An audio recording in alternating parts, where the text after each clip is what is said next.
What up, YouTube?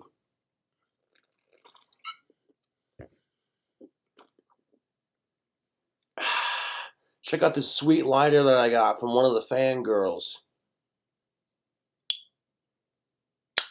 Pretty sweet Cobra Zippo. It came with a button. Sweet. And a card. I'm gonna read it out to you.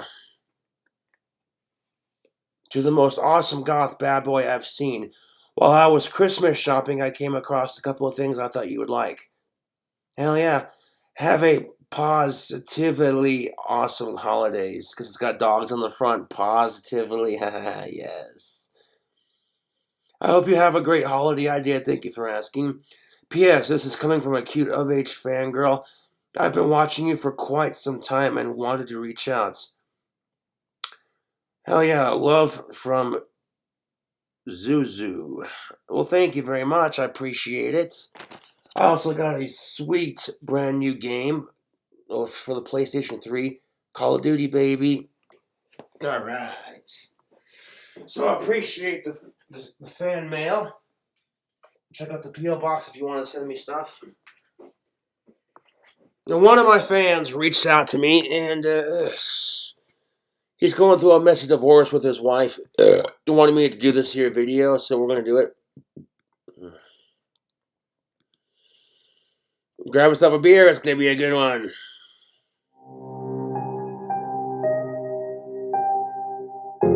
This video is about men being second-class citizens, the attack on men and men's rights. Heresies, episode number 7 with Anne Whittlecumber. I'm sure I butchered your last name, darling. I'm sorry. But yes, a lot of this is going to be how men get screwed over in the divorce courts by child support payments. Well, women don't get paid the same amount of money as the working man, so, that's just, it's how it is.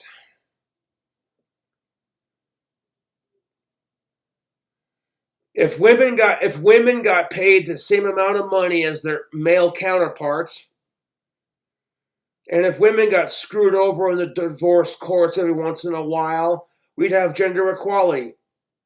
I'll drink to that.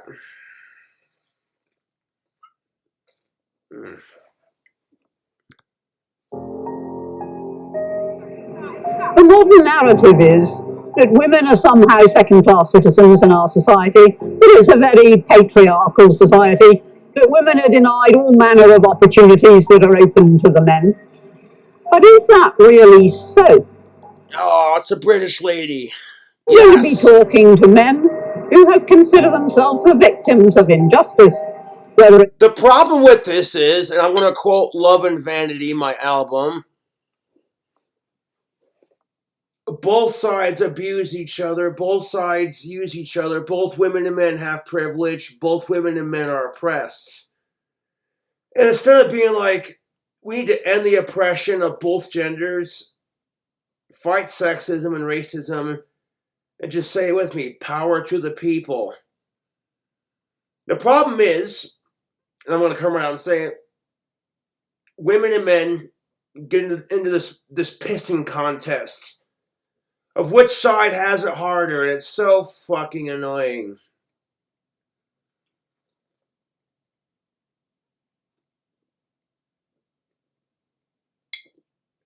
Instead of comparing sob stories,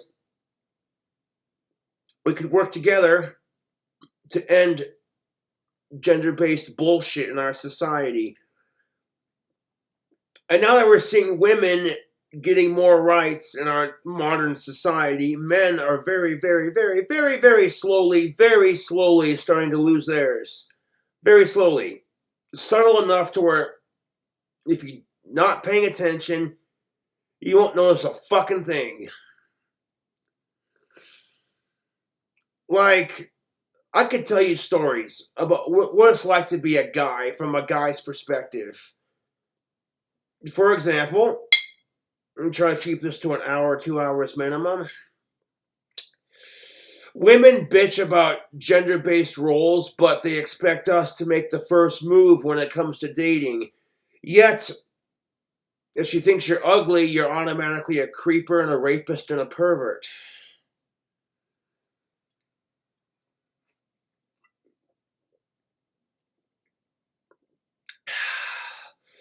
So cheers to the fan who sent me $35, bud.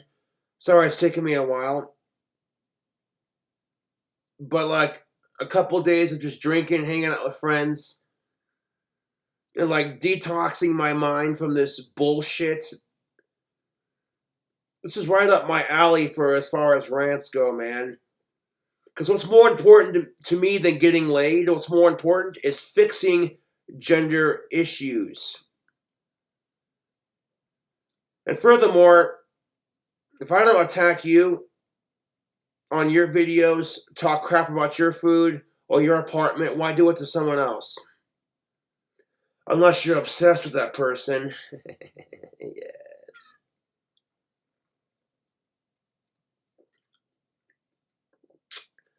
That being said, I'm not the same person that I was when I dated Stephanie. I've matured and I've grown up a bit. But apparently she hasn't, because, she won't stop talking about me. Eh, yes.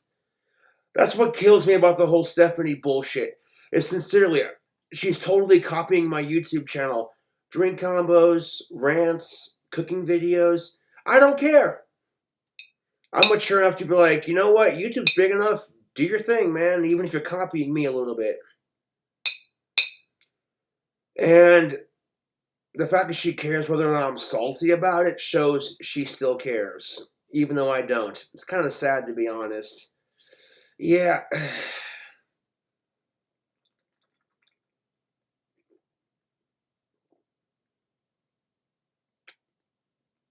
And we're just going to leave it at that. And just wanting to pursue a career and coming up against quotas and all women shortlists, whether it's men who want nothing more than just to be able to see their own children, often in accordance with a court order, but cannot do so. Men who've been pursued for money they don't even owe by the child maintenance service, including in one case resulting in a suicide. And men who've been... And fuck suicide. Men, grab a beer. You with me on this? Fuck suicide. You gotta grab life by its balls and be like, I want to make this my bitch. You know what I'm saying, YouTube? I cannot tell you how many times I've heard about men getting screwed over in divorce court. Hell, my dad had to fight like hell to get custody of me when I was a kid. Even though it was proven without a doubt that my biological mother was mentally unfit to raise children, my dad still had to fight like hell to get child custody. Bullshit, I tell you.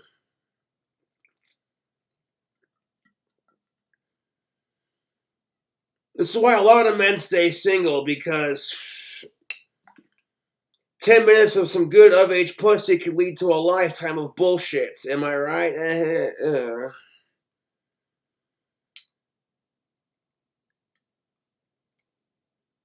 I still crave of-age women who are cisgender and, who are not related and all that, and who are alive and all that good shit. But that's not the point. When you hear about crap like this in the news, you don't mind waiting more patiently.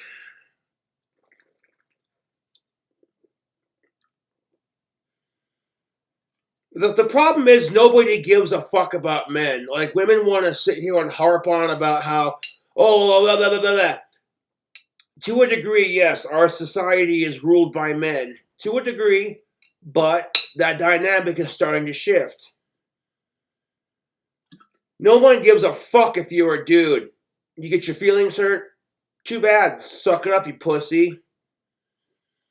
This is why male suicide rates are higher than women's.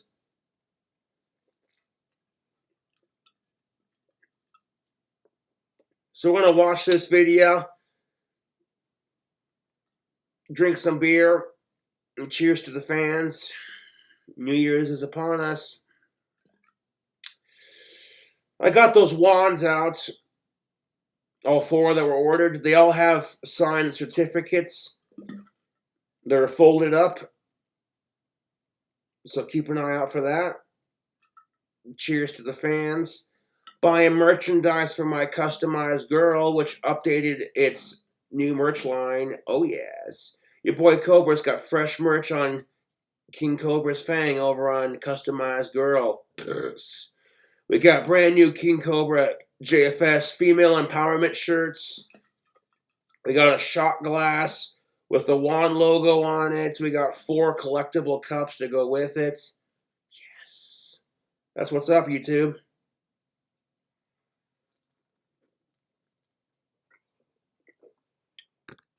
Subject to the most horrendous allegations, including rape, and who find that... And fuck rape. In all forms. Fuck the forbidden 4. I just finished recording 2 songs from my new album, Satan's Bell and Misery Loves Company, which when I redid it, it sounds like way more powerful and more emotional than like the last version I attempted. So we're getting that done. I am going to save a couple of these beers for my next cooking video. That's what I was going to do. I'll give you a hint. The cooking video is going to involve steak and beer. And that's all I'm going to say.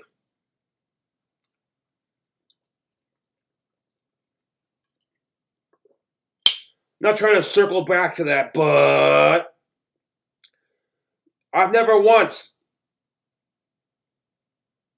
I don't talk shit on Stephanie's apartment. I don't talk shit on her hygiene. I don't talk shit on her cooking videos. I pretty much ignored her. But I'm a shitty ex, right? Only for that one thing that I did to her.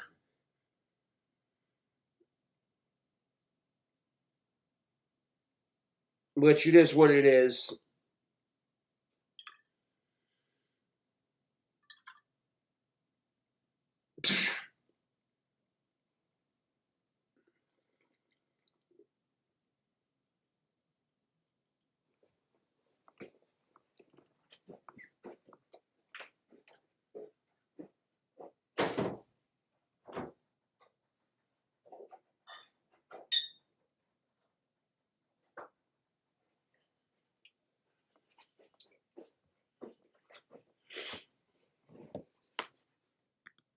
From the outset, the scales of justice are weighted against them. That is so true for a lot of men, it hurts. Like when it comes to men versus women, if a man gets a woman pregnant and they're both scared shitless, rightfully so, who do you think gets more support? The chicks. And because she's the one delivering it. But I also feel like that's kind of unfair for both women because Mother Nature gave them that gift/curse of childbirth. But it's also extremely unfair for men because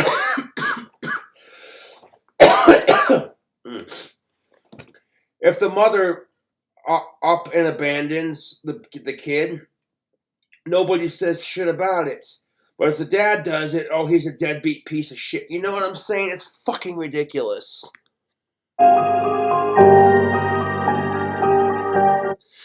Heresies, men, second-class citizens? ?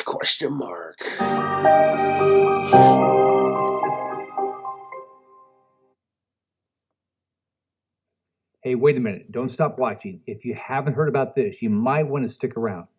Democrats are... Don't care about politics. Doing a video. I'm Ann Widdicombe. I've been in frontline politics for over 30 years.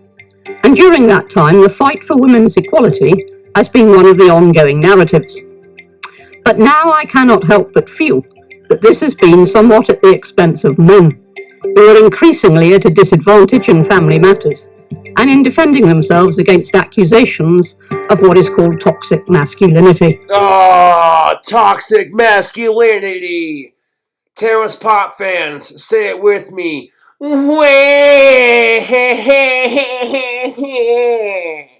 World's smallest violin. Fuck off, dude. I'm not trying to compare apples to oranges, but toxic masculinity is a bullshit myth. Why can't men be more masculine? Because as soon as we try to be more masculine, we get called a sexist.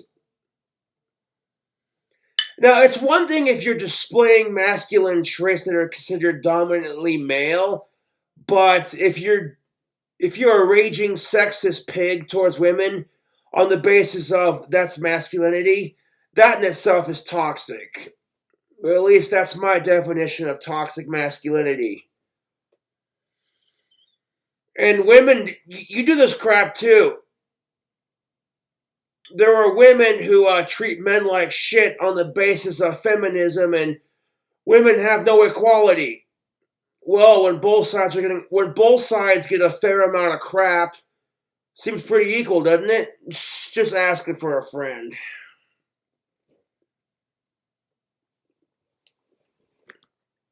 Too often it's men who are on the back foot. In this program, I want to investigate some of the more pressing... Because men are the tougher sex, genetically speaking, they expect us to be tougher than women. And in turn, they expect women to be tougher than men. It's horse crap. ...of the anti-male agenda. When Alison Saunders ran the Crown Prosecution Service, there was an outcry. And, you want to call me a sexist for saying that, but then why is it?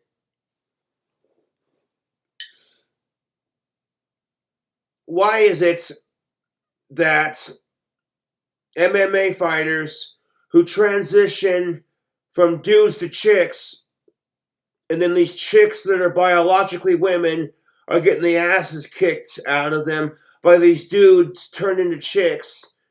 If women are tougher than men, how come that's seen as a bad thing or unsportsmanlike or unfair? It's because men are genetically stronger in the upper body strength.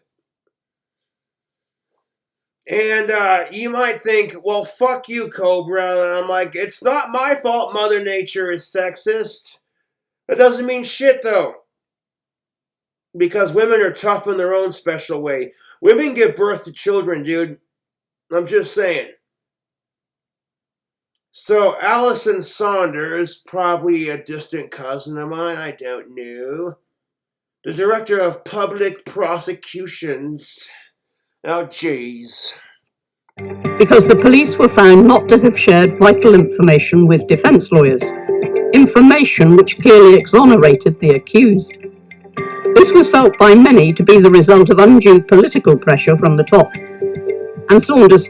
Because whenever you hear about some chick accusing a dude of raping her, 9 times out of 10, it's taken seriously. No one questions it. And then when it turns out to be a false accusation, fuck rape, it makes the women who have gone through that shit look bad. This idea of, how can it be rape when all men want is sex? I'm like, fuck the sex, dude.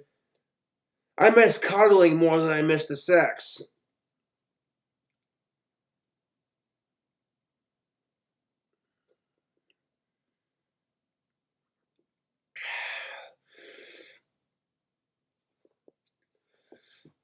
It's just nice. You have a sexy of-age girlfriend in a consensual and healthy relationship.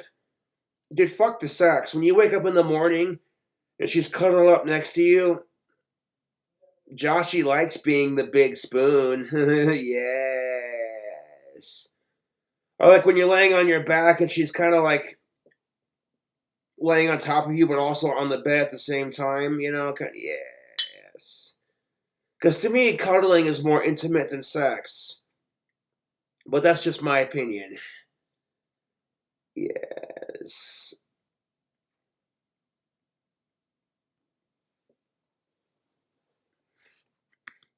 down at the end of her term. As a consequence, it was decided to review every single rape and assault case, and no fewer than 47 were halted. But that still left those who had been convicted already. Even if you are acquitted, it is still okay to question your innocence, as I found out when I talked to Mark, a serving police officer, who spent 4 years suspected of a sexual crime he did not commit. But yeah, and that's just so typical bitchy female attitude. Women have no idea what it's like for men in that respect. No offense, ladies. But could you imagine being accused of being a rapist? And when the stereotype for your gender is all men want, or you know what I'm saying? Now I'm serious. As a dude, I'm going to speak out on this issue because I'm going to stand up for men's rights as much as I stand up for women's rights. Drink with me. Fucking say it with me. Fuck sexism.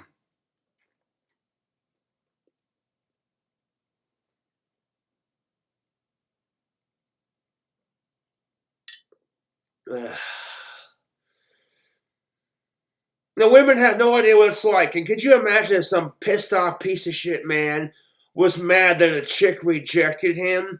So he accused her of rape and she went to jail for 20 years because of it? That's fucked off. That makes women who have gone through some really fucked up shit look like they're lying. You know what I'm saying? It's fucked. It's basically the girl who cried rape. You know, it's the boy who cried wolf scenario. And when it actually does happen, no one's gonna believe her. Fuck rape. Seriously, fuck rape. If I'm such a shitty person. Yeah.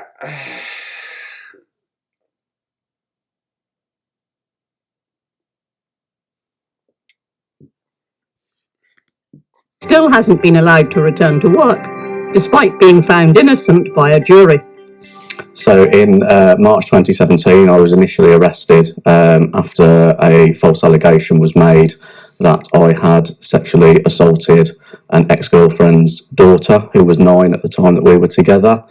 And then following on from that was a fuck pedophiles, dude. Series of further allegations, false allegations, stemming from my ex-girlfriend herself and a couple of my ex-girlfriend's friends to create a case against me that That's exactly how it is, dude.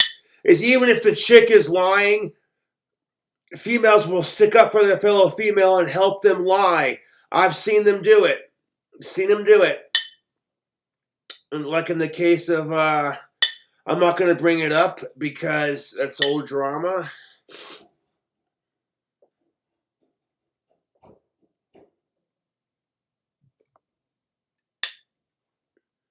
It's the truth, dude. Even if the fucking fellow females will see that their female friend's lying and they're full of shit, they'll still come to their defense. Guys, you do this crap too. Even when you know your buddy's wrong to some degree, you're still going to stick up for him. And at the end of the day, that's toxic, YouTube. It's incredibly one-sided.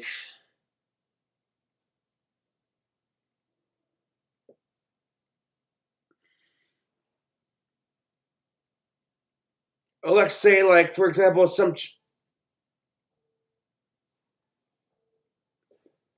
if a chick at a bar was talking shit about you and to your face and then told you to get the fuck out and you left and you made a case about how rude she was to you, but you got no proof of it on camera, you know what I'm saying? Like, yeah, I've seen women do this crap and it's fucked. And isn't that just a bit vindictive? You're so pissed off at all the men in your life that have wronged you that you're going to pull that crap? Yeah, as soon as a woman gets wrongly accused of anything, holy crap, we're all supposed to bow down and kiss her cunts and give her tissues and a shoulder to cry on, and we gotta hear about how unfair it is. Wah.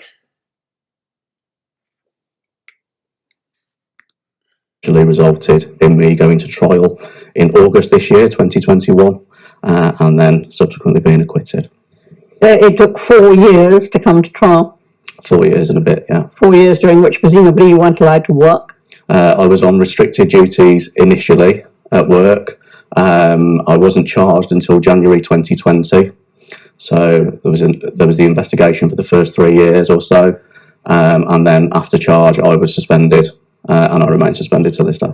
Presumably they called you a perpetrator right from the start. They did. And the accuser was the victim.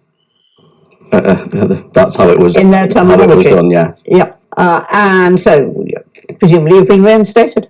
No, I remain suspended to this day. Why? There's now an internal investigation where they look at whether there are any disciplinary issues for which they want to deal with and or dismiss me. So even though you've been acquitted, Yes. And completely acquitted, Yes. and acquitted pretty quickly, Yes. you're still suspended and you're still not able to simply pick up your life where it left off. No, and I can't make any commitments at the moment because I don't know if I'm going to have a job in 3 months. Why do you think your ex did this? I think it was mostly bitterness and jealousy. The allegation came about within a week of her finding out that I was with a new partner, and I think there was a little bit of financial motivation there as well. She hoped for compensation. I think so, yeah. And of course, your accuser remains anonymous. Indeed she does. Were you in the papers? I was in the papers, yeah, on several occasions. And so for 4 years, some people would have thought... Yeah, women are so fucking vindictive. Holy fucking shit. And men, you're just as bad. There are people out there who it's like, dude, you broke up with them. Get over yourself. You're jealous because, oh, I don't know, they're more famous than you on YouTube.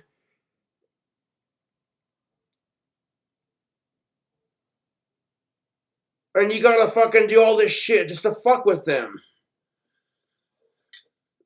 Like, and that's just my loose example, but you know what I'm saying, YouTube? Come on!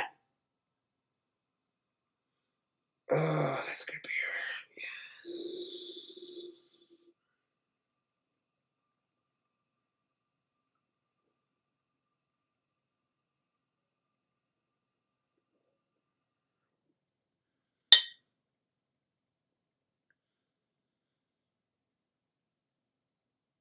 It's the truth.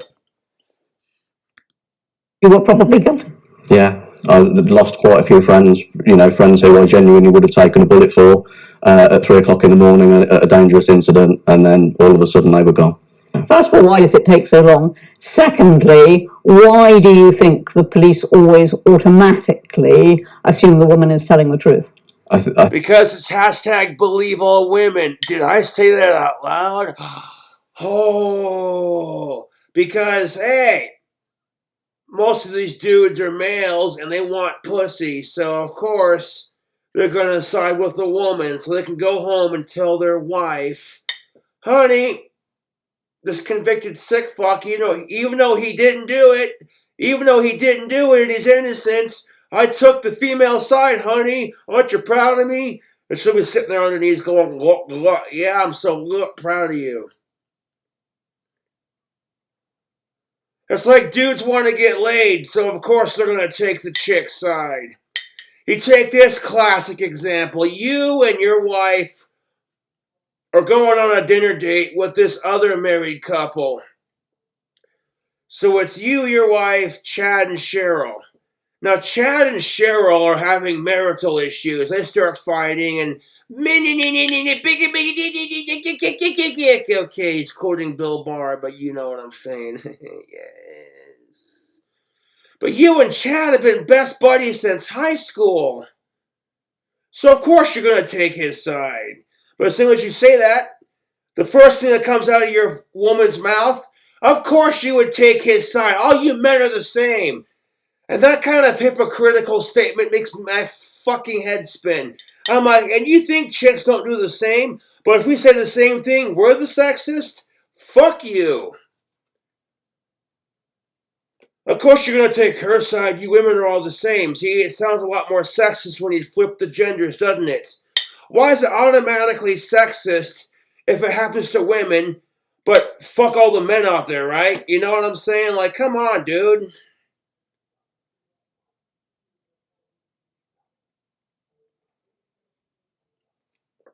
Now, you and your other half are having a fight about some other couple's fights. It's dumb as shit. And of course, she's going to make you side with her best female frenemy that she secretly hates, because for some ungodly reason, there are some women, the good majority of them, who like being friends with the women they secretly hate. It's fake as shit, dude. As a guy, I'm not going to be friends with dudes I hate. That's just why. What's the point? You know, I don't physically understand it. Is it a clit measuring contest of who's got the bigger clit? Because, you know, guys are kind of like that with our dicks, but that's a different story.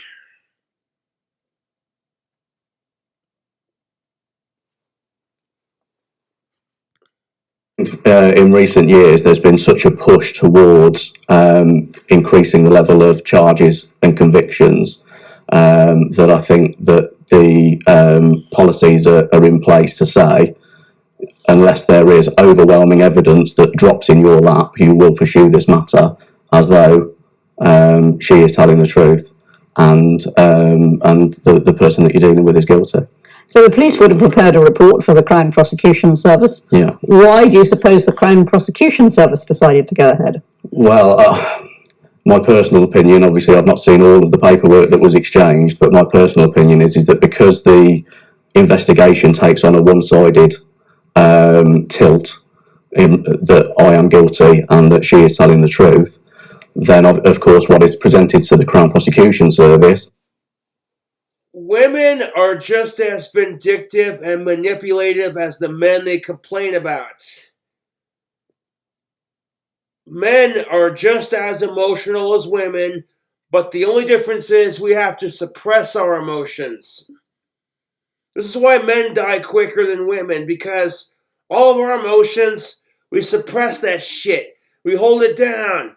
It's just like, hey, fuck you, you pussy. Drink a beer and get over it.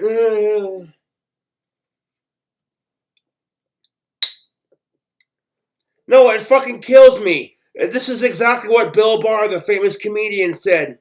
He's just like, yeah, you know, we resist the urge to call a puppy cute because one of our friends might think we're gay, so we just suppress it, and you know what I'm saying?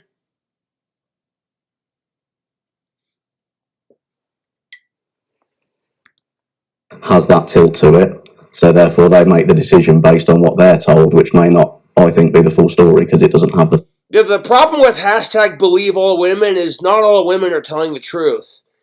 And if it were a gender reversed hashtag, women would lose their shit. balance. So let's treat the opposite sex the same way they treat us. Fuck you to the moon. Do you think that perhaps the police do understand that something doesn't really stand up, but send it to the CPS anyway because of the conviction rate? I think that's the most likely explanation. Yeah, I think it's very unlikely that a seasoned detective who would be dealing with serious sexual offences would not be able to spot serious gaps in the evidence. And it felt to me as though the only reason this was being pushed forward was because of the conviction rate, and also possibly because of my job. I wonder, if I worked for the post office or stacking shelves at the local shop, whether I would have even been charged in the first place. In relation to my family, because of the allegations and the nature of the allegations in relation to my ex's daughter, over the last 4 years, a combined period of over 18 months, I wasn't able to see my own children. The longest of those periods was 10 months. Your own children? My own children. So you as a policeman have been on the other end of the justice system for several years. Did you feel that the system itself was fair, or did you feel that it was stacked against you from the start? I felt it was stacked against me from the start, and it knocked my confidence a bit because I've been in the police for 20 years, and women have no idea how this ruins a man. Oh, wait, yes, they do. Women are fully smart enough to realize that this shit can ruin a man's life. Because let's be real about this. If you accuse a woman of raping you, whether or not it's true, and you're a dude, people just look at you and laugh. Huh? How is it rape? All men want is pussy. Hey man, you got laid. Have a cigarette and a high five. Yeah.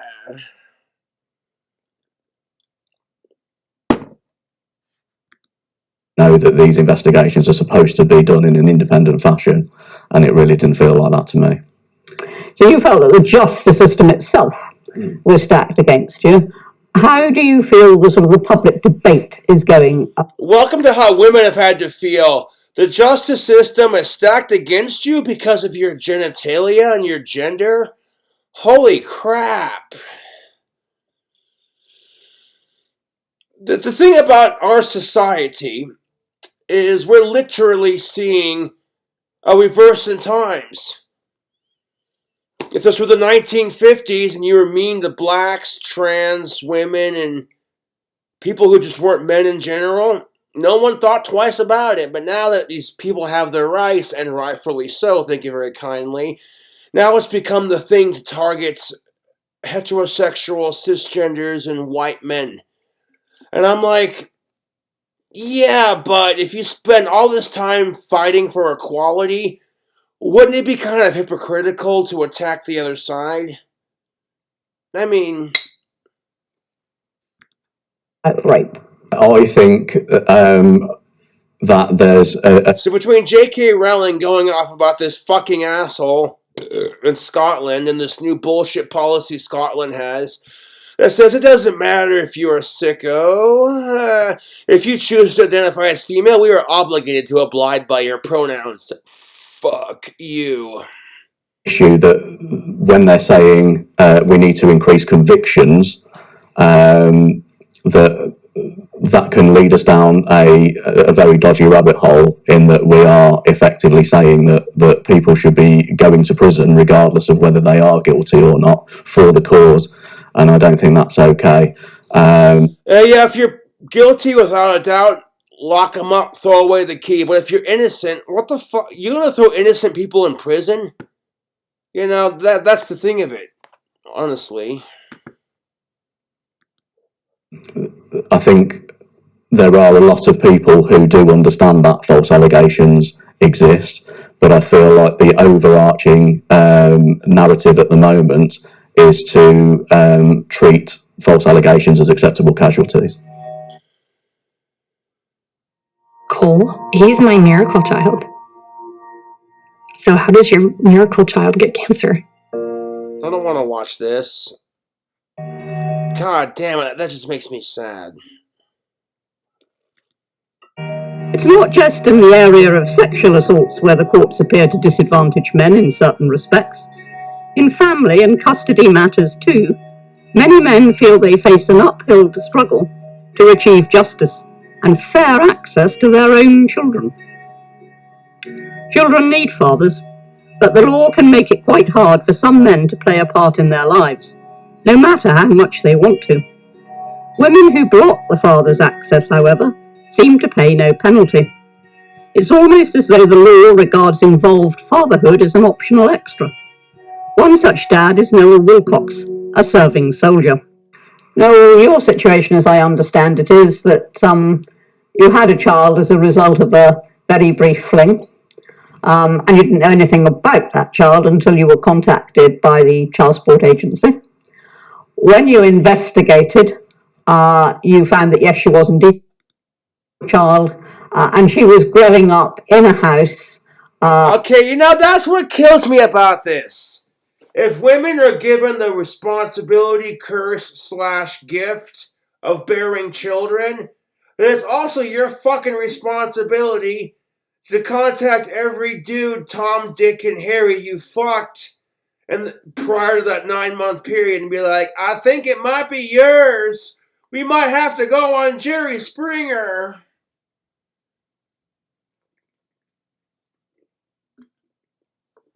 And the information is what he can do with it, man. If he says what he says, that's his choice. But at some point, you'd think you would drop everything as a decent man and be like, well, you know what I'm saying?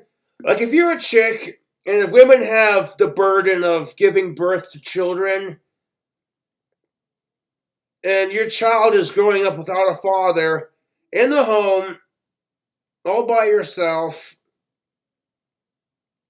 you know what I'm saying? And you didn't at least make an effort to contact the potential baby daddy, like, that's on you, dude. Or should I say dudette? Yes. And maybe you don't want the dude in your life because of, circumstances. Maybe he's a piece of shit.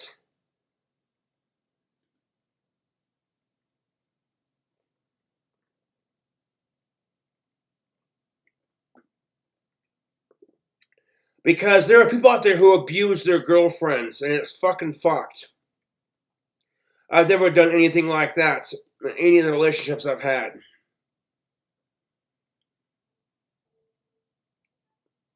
Like, the worst thing I've done in a relationship to a woman was cheat on her. That was one time, and it's never happened again. Like, at least I can say that about myself. I might have my little autistic moments, but I would never do that kind of crap to a woman unless she had a gun to my head, in which case my life's in danger.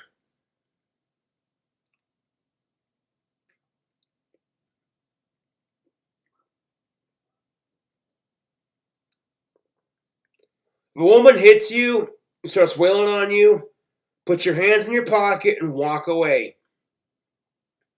Because not a goddamn thing you can do, YouTube, as a man, to say otherwise. She hit me first. Because how mature does that sound in court? No, you're the man. Maybe you should man up and quit being such a pussy. And yet, that's the thing of it. If a chick kicks a dude's ass, it's seen as demasculating and humiliating. Oh, look, Chad got his ass kicked by a girl. Ha ha, what a pussy. And that's the kind of crap men have to deal with. And it's like, it doesn't mean shit about his strength, dude. There are some chicks who are physically tougher than men.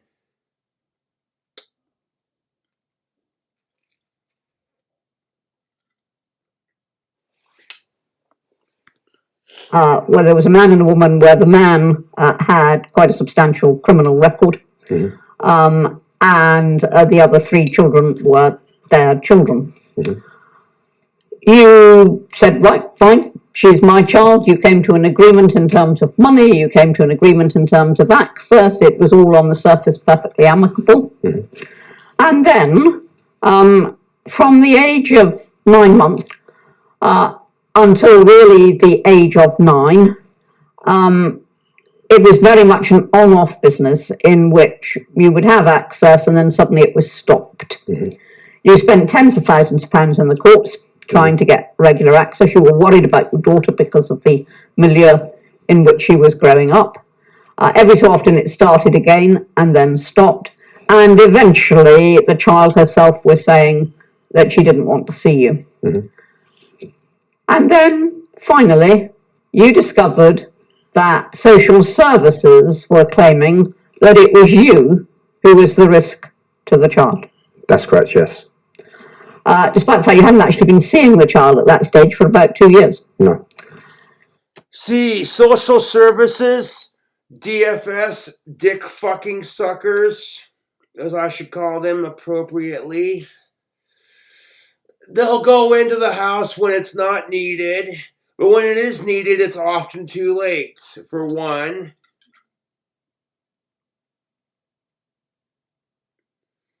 And then two, this poor bastard hasn't seen his kid in 2 years because she said Her words, not his.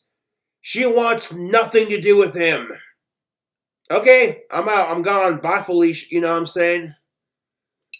How is that his fault? Damn it. You haven't seen her really since she was 6. That's correct. And you have decided, as I suspect quite a few men do, it's just not worth carrying on. That's correct. For your own mental health. So one would automatically say, well, hang on, you'd agreed access. In fact, at several points you've got access orders. Mm-hmm. What did the judge say when you went back and said, I'm not being allowed to see the child? The judge numerous times would always find that the mother was in breach of the court orders, but he would never enforce those orders. What was his reason for not enforcing them? They never gave you a reason as to why they wouldn't enforce those orders. He would just say that's my decision and that's final. So what it seems to me is that the courts decide what should happen. Mm-hmm. What they don't decide is what does happen. Yeah, you're That's entirely down to the mother. That's entirely down to the mother. Yeah. So the courts say, yes, this is the access order. Yes, we confirm that access order. Yes, this is what should happen. Yes, this is what is in the best interest of the child. But by the way, we're not going to make it happen. That's correct. I mean, what I would say, how I would sort of summarise it, is that because it's a human right to give a father contact to that child, they do give you that contact. However, they will make it so extremely difficult for you to have contact with that child. And the mother will always know what that system is, and she will know the buzzwords of what to say to the judge and how to make it so difficult. So she would always say to the judge, oh, it's quite simple. The child didn't want to see him.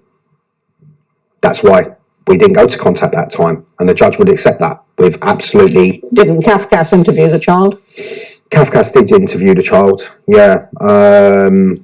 And they would say that they've done these kind of games with the child, which would draw out the child's feelings and views on things. And in the Kafkas report, which was a Section 7 report, so the judge did initiate a Section 7 report because contact wasn't happening. Yes. So the judge wanted to find out why. So the judge went that far, yeah. Wanted to find out why contact wasn't happening. And when I read the Section 7 report, I mean, I was just horrified at, what I had read, in terms of the allegations that had been made against me, about what my daughter was saying about me as well, bearing in mind this is a daughter that I saw very, very rarely, with a lot of very fragile contact as such, So I couldn't understand why my daughter was making these claims. And she was saying things such as Daddy Noel, because that's what she used to call me, Daddy Noel. He's using the courts to bully my mother. So quite clearly work that out. Yeah. So quite clearly I could tell from the Kafkas report that she was discussing court proceedings with my daughter. And it was all these sorts of things that were just never addressed by Kafkas or the judge. In fact, I've got to be honest with you, the judge did, because of the amount of parental alienation that was going on, he did make a separate order saying that if the mother continues making defamatory comments about the father, he did make a separate order to that effect. But it never carried any weight because the mother knows that any order that a judge makes is never going to be enforced and they're never going to do anything about it. You said to me, referring to your time in the services, you said, I've dodged bullets and bombs for this. And what does it come to? How often do you think about your poop? Now, some people think about their poop a lot, others not so much. Did you know that Yeah, the best of us are given no support by the family courts, by Kafkas, by social services, but then it seems that the worst of us, and I'm not saying that people who don't work are the worst of us, are given so much preferential treatment to the fathers that do work. And if it's used against you in court that you serve your country, that you work hard for a living, then what sort of country have we become that a judge or the judiciary system or the family courts would take that view, that a father who works hard is any less of a father than a father who doesn't work? That's what kills me about it, dude. This man served his goddamn country. He's a vet. He's an active military man for his country. And they're basically saying, the courts are now saying to this guy that you're just the same as any other guy who chooses not to work hard. When it's his own daughter that said, I don't want to see him. Because I have a feeling that the mother had some part in that, and there's some brainwashing going on.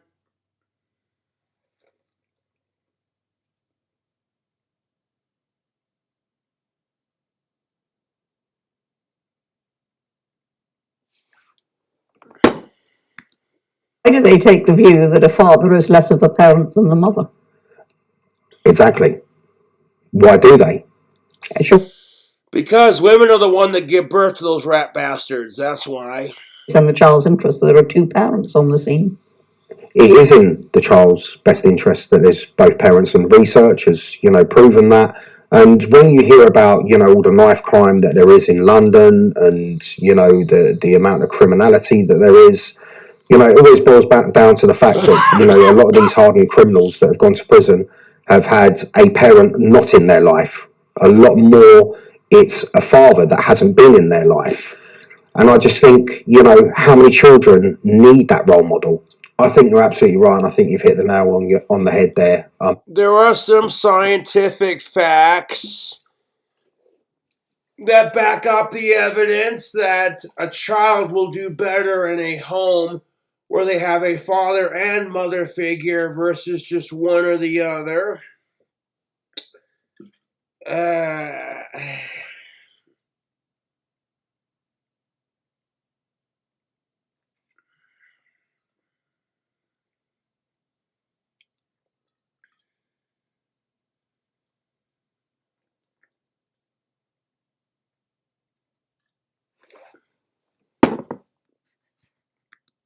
The lack of transparency is that is what is crippling. The whatever agenda Kafkas have, whatever agenda the family courts have, whatever agenda social services have, whatever their hidden agenda is, they can get away with it because it's not open to public scrutiny, and this is the problem. And until we get the family, and public scrutiny should be taken out of the equation. Everyone's got opinions, and they all smell like assholes. Transparent. They all stink. This is just. Everyone's got an asshole. Everyone's got an opinion. Okay. Go on and on and on, and ultimately, it's children's lives, to me, that look like that they're kind of used as weapons against the state. Oh, ain't that the truth? Drink with me. When children are weaponized against their own parents. Stop competing for your kids and stop weaponizing children. It's retarded. Well, mommy will buy you a brand new toy if you like her more than you like daddy. Well, daddy will buy you all the candy in the world, kind of thing. Stop with that, dude.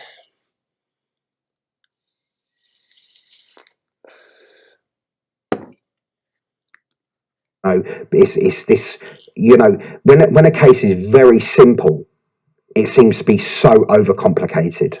And this is why I'm not complaining about my dry spell. No STIs and no kids.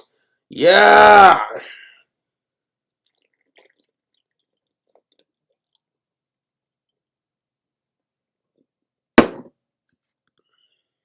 And that, to me, is unacceptable. And among other things, yeah, weaponizing your kids.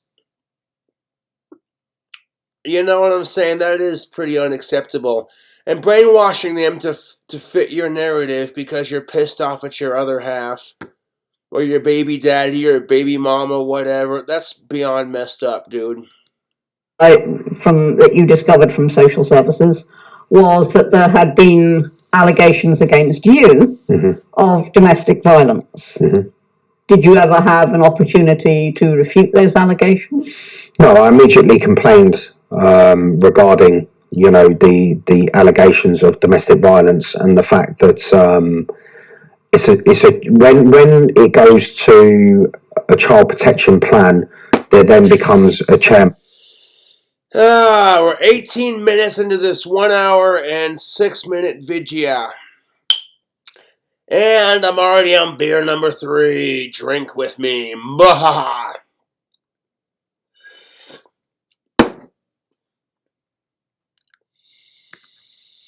Who apparently coordinates all the intelligence among different agencies such as the police, the social worker that's working with the child and stuff like that. And because of her attitude and the way that she was towards me, and her bias towards her father, when I was challenging them on the decisions that they were making, and when I put the complaint in that she had put in red, that I was the biggest risk to my daughter, obviously I challenged it. I then received a phone call from her probably about 6 weeks afterwards, when there was another conference that was going ahead, and she said, "You're not invited to that conference." And I said, "Well, I have every right to be there." Of course. I said, "That's my daughter and I have every right." She said, "Let me tell you, Mr. Wilcox, you have no rights." That's exactly what she said to me. So the person responsible. So let me get this straight. As a man, you're complaining because you have no rights because of your gender. The system's pinned against you because you're a man. God damn it, why does that sound familiar? Because women have experienced this crap for centuries, dude. Like, to a degree, women and men have always been restricted on their rights based off of gender, and it's fucking horseshit.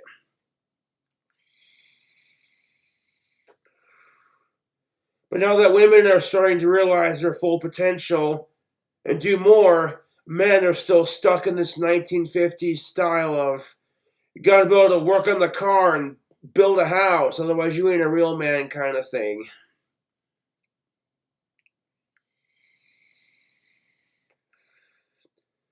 You're somehow seen as less of a man because you can't fix the sink or fix the house or work on the car.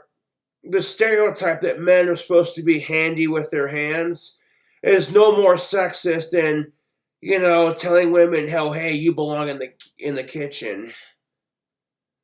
Well, speaking of which, I saw an ad on YouTube for one of those like mini ovens you plug into the wall on your countertop.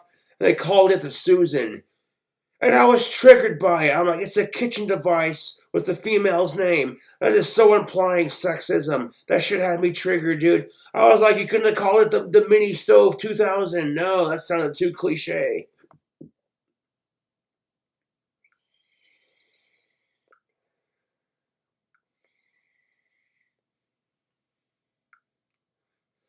I'm not trying to sound like a typical millennial who gets triggered by this shit, but I was just like, what the fuck?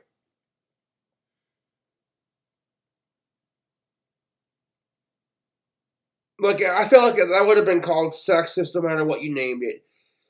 If you would have called it the Chad Cooker 2000, they would have been like, you're using a men's name, you support the patriarchy, you sexist. Now, I saw an ad on YouTube for this stove, like miniature oven stove looking thing. They called it the Susan. It looked pretty nifty, I'm not gonna lie, but calling it the name of a female, like, to me, it just implied thoughts of sexism. It did. I'm like, it's a kitchen appliance, and you gave it a female name? That's fucking sexist, dude. Straight up.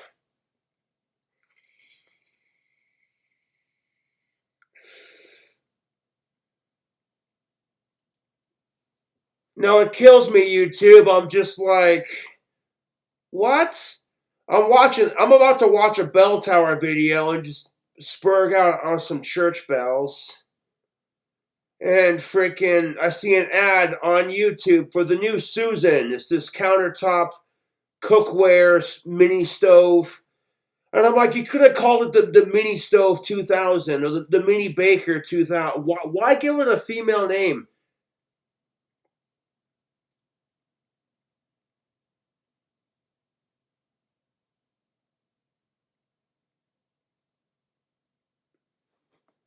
I'm like, dude, if you're going to talk shit on me, make sure I'm not talking shit on you. Like, if I've left the issue alone, that's what kills me about the whole Stephanie bullshit, is I didn't give two fucks. She wants to post cooking videos and drink combos and copy my YouTube channel? I copy a lot of YouTubers myself, so I got room to talk.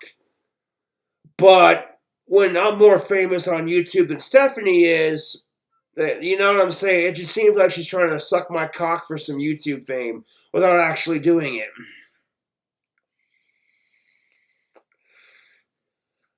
I've never once talked shit on Stephanie's apartment or her cooking. I'm like, good for her, man. She's doing her life. Let me do mine. Shit.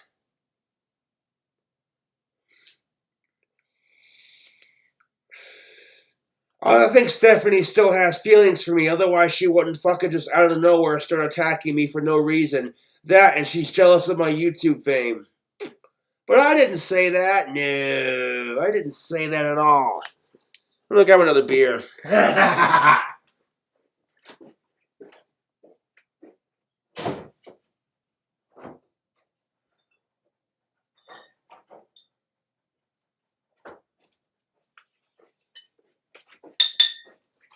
In fact, let me just grab a bottle opener that I still have. What can I say? I like Cobras. And I don't need this bottle opener because it's a twist top. I'm doing this to be an ass. Because, yes, Stephanie gave me this bottle opener and I still have it. Yeah.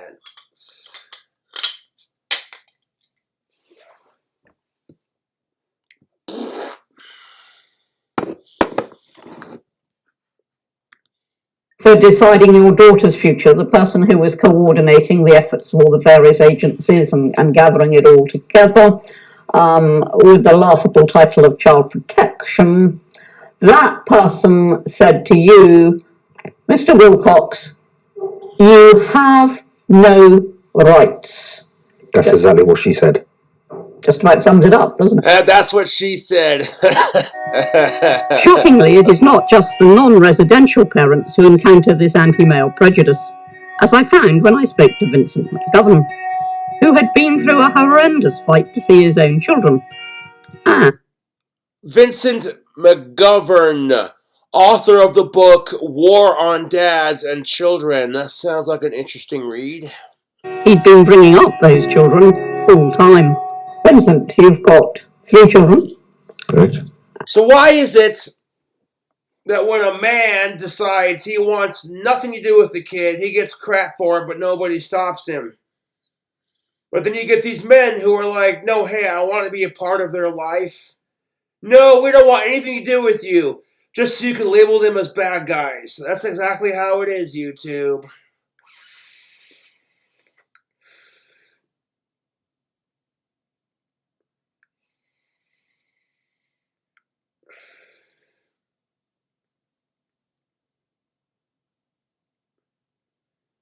Like, if you want, like, okay, if he was a miserable fucking cunt and he accepted no responsibility for his part in creating that vaginal turd, then fuck him. But if he's a decent guy and he's trying his damnedest, you know what I'm saying? What are you afraid of?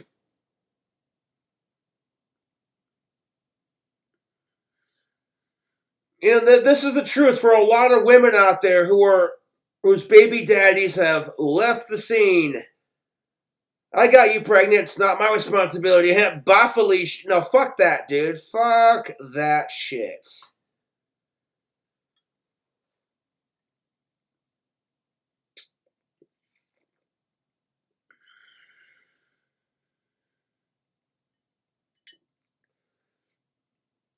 You know, these women out there whose baby daddies are saying, hey, I want to be a part of this kid's life and help you raise this kid together, and you're telling them to fuck off? Then you want to bitch because you can't find a man to raise your kid. I'm like, ow, my head. The logic, the lack of logic. Ow.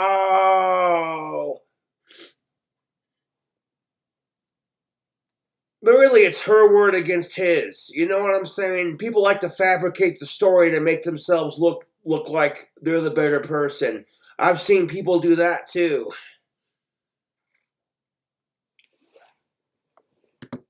And many years ago, your marriage began to fail, and your ex-wife was quite determined that you weren't going to see the children. Your ex-wife was a professional; she wasn't a stupid woman. So what happened? Well, it all happened at once. It was an avalanche. I had no prior warning of the marriage failing, but unknown to me, she had been keeping a secret diary since we got married in preparation for my departure. And when the time came in 2007, and she decided to remove me from looking after the children because I was the primary carer of them for 9 years. You were the primary carer? Correct, yes. So you were a house husband, for want of a better term. That's one of a better word, yeah. Yes. So you were bringing up the children? Yes. 29 witness statements in court. And that was so that your wife could pursue her profession? And she was excellent at it, yes. Right. And she was also studying a lot as well. She increased her 21 more letters after her name. And income multiplied by 4. So it was all very successful in that part. And I was quite happy with that. I thought this was the future. I was foolish. Excuse me.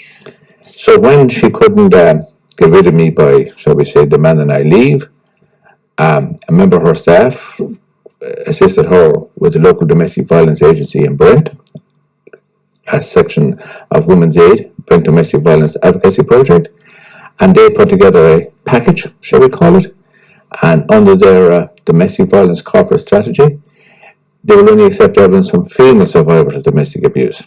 So I was automatically labelled perpetrator. And when they informed her that there was insufficient evidence to get an injunction against me, they asked, have I ever abused animals? And she came up with a phantom dog that I had. Phantom dog? Well, my family call him Shadow. But did this dog exist? This dog never existed, with 19 witness statements in court corroborating, but that was months later before I found out the evidence. And then Brent engaged in the MARIC process, Multiple Agency Risk Assessment Conference, where the verdict only on the evidence is brought to the attention at this conference.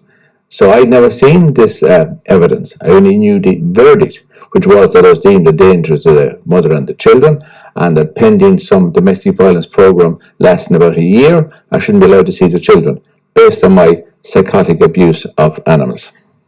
It never existed. Never existed. That phenomenon never existed, but he was very beneficial to getting me. Yeah, like Terrence Pop said, allegedly. Speaking of animal abuse, Terrence Pop is a YouTuber that I watch. Him and Blake are some funny motherfuckers. The butt segments are nice. Terrence Pop's ex-wife ran over and murdered his dog, and the courts didn't do shit about it. So, Jesus Christ. Could you imagine if a man did this kind of crap to his woman's dog? You'd never hear the fucking end of it. To tell you the truth.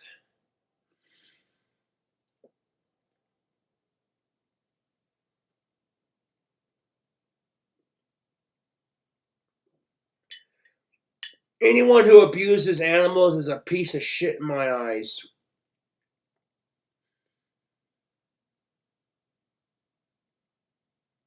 Yeah. Well, now, before people come to those conclusions and make those sorts of rulings, presumably evidence is assessed, and somebody somewhere would have surely proved that this dog was a figment of an imagination. Did that happen? No, because under Brent's domestic violence corporate strategy, the perpetrator must not be, their words, the perpetrator must not be informed of the evidence because he may endanger the survivor. So let's sum that up. So a whole stack of allegations can be made against you. Correct, based on gender. Or whatever. A whole stack of allegations can be made against you. Okay. You hear his complaint, the allegations based on gender. This is exactly my whole point, YouTube. I'm going to be fucking talking in circles here this whole video because this is ridiculous. The accusations based on gender. This is the kind of crap women have to face too, to some degree. You get paid less money than the working class man because blah blah, some bullshit sexist reason.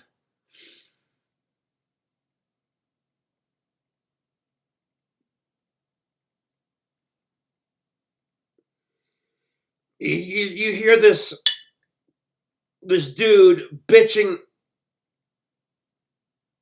fucking about this. I'm like, in the back of my mind, I can't really help but really think, like, yeah, but how does this affect women?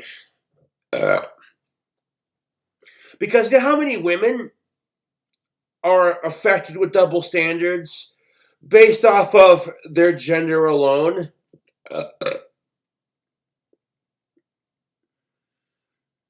And yet when it happens to men, no one gives a shit. But when it happens to women, oh, it's because y'all want to get laid.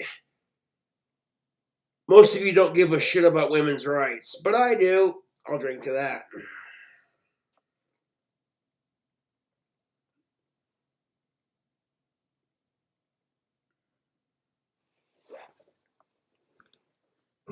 And because you have been accused, Correct. They will hear no evidence from you. Correct. They will take into account no evidence from you. Correct. They won't let you be privy to the evidence that has been produced. Correct. And they will therefore automatically believe the complainant, in this case the woman. That is a constitutional practice, because of the hashtag believe all women, established under freedom of information.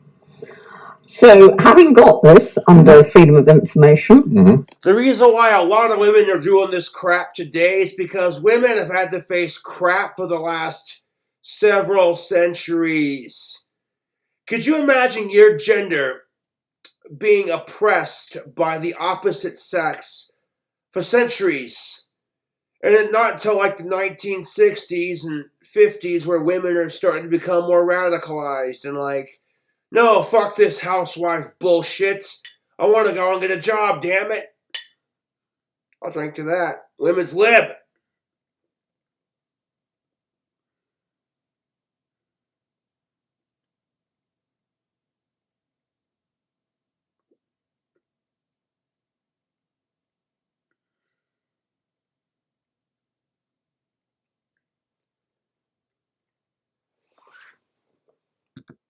and having seen what the processes were, did you challenge the process? Many times. And? I was described in letter by the then Chief Executive of Brent Council, Garrett Daniel, as being tendentious for challenging this process. Has there been an ombudsman's examination? 5, 3 parliamentary, but with findings in my favour throughout. But nobody would investigate that. That is not to be investigated, this process. Nobody wants to touch that. Well, and while all this travesty of law was going on, yes, you were not seeing your children? When I was removed from the family home ex parte, means without notice, because the notes from the case conference and the verdict and the evidence led to a family court judge to remove me from the family home with 4 other orders against me. I call it bogus justice and sham legality myself. Yeah. Then I wasn't allowed to see the children for a few months, which sickened me deeply and them. and it's booted from the But family. you've been bringing them up. Yes. So they go from a situation in which Dad's been bringing them up. Yes. And suddenly Dad ain't there anymore. And what's more, they can't even visit him. Well, not alone that. If a friend of mine or a relative were to wave at the children, I would be prosecuted for harassing and breaking the terms of the injunction. On the other side. Okay, vaping and drinking beers for 21 and up. So I'd say that. So I'm already going to age restrict the video because of the cussing and the drinking and the telling it like it is.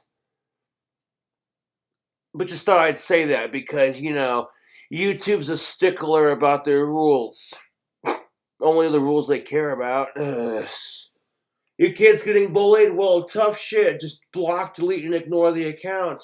Unless you're the CEO of unless you're Susan's kid from YouTube. Like if the CEO of YouTube, if her kid got bullied, oh, fuck no. You'd never hear the end of that. That account would be deleted and banned from YouTube.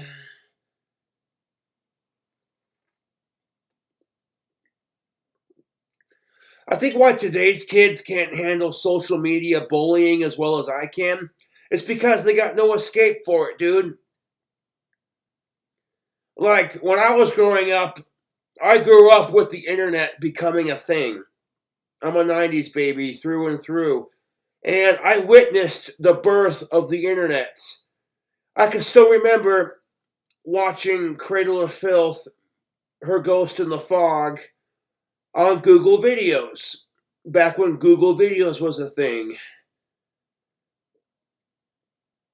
I'm looking up ghost videos and paranormal shit on Google Video, and then they got a suggestion, Cradle of Filth, Her Ghost in the Fog. And I'm like, ooh, what's this? I've been a fan since.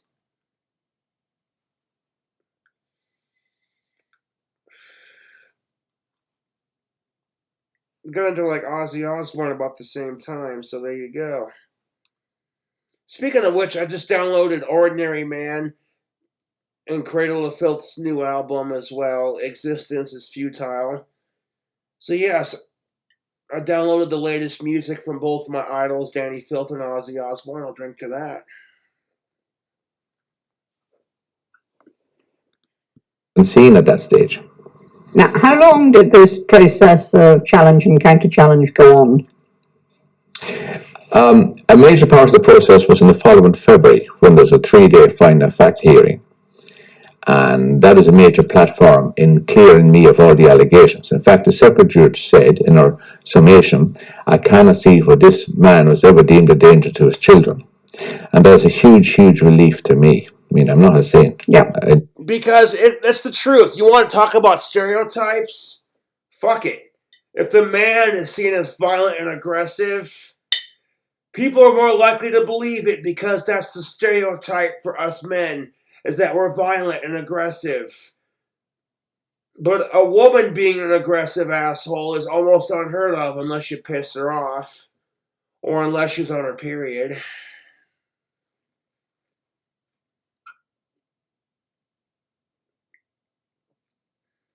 Because women are seen as mothers, nurturers, and caregivers. So whenever you hear about women being violent, it's almost unheard of. Yeah, you know the song, anything you can do, we can do better. No, you can't. Yes, I can. No, you can't. Can't. Fucking battle of the sexes bullshit.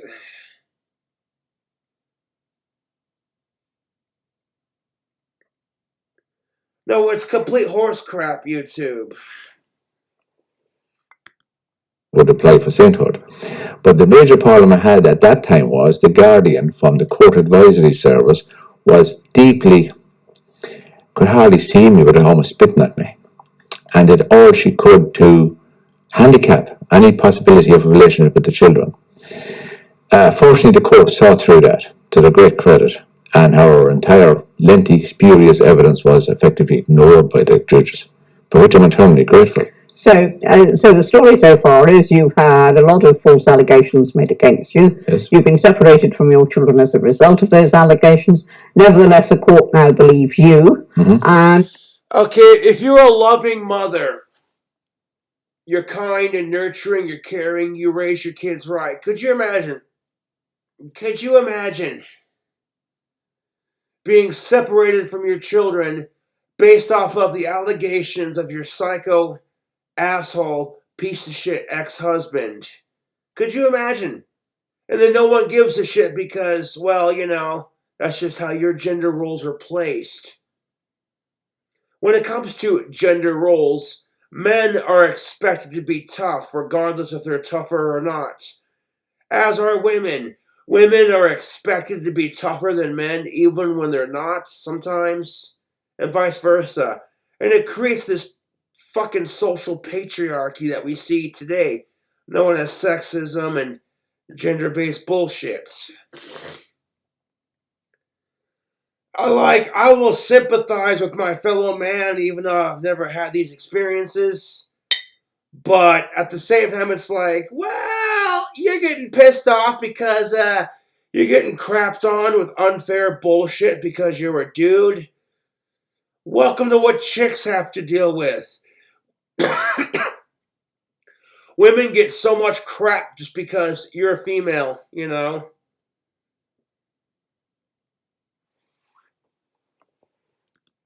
So what happens from this point? Well, then I became the non-resident parent. Right. And I was having what we call the default position, seeing the children every second weekend, half the holidays, plus another evening and an alternate Tuesday evening. So the courts were quite good in that circumstance. But it wasn't too long before the oldest boy didn't want to see me anymore because he was under quite a bit of pressure. And when I sought to enforcement, I had the ridiculous order saying that the order won't be enforced, but it stands. There's a 98.7% failure to enforce court orders, as referenced by Suella Braverman, MP, former Attorney General, in Hansard. So only 1.24% of applications for enforcement are successful by the non-resident parent. Once you're the non-resident parent, the system treats you as sub-dirt. So, let's just look at it this way. So, you're a non-resident parent. Correct. You have an order committing both sides to access. Correct. The order is ignored by the other party. Yeah. Consistently ignored, not just once or twice, but consistently ignored. You apply for enforcement. Correct. And effectively, although the order is confirmed, nobody's going to do anything about enforcing it. Absolutely correct. So therefore, your ex-wife can continue to deny you access to the children, and nobody will do anything. Well, yes.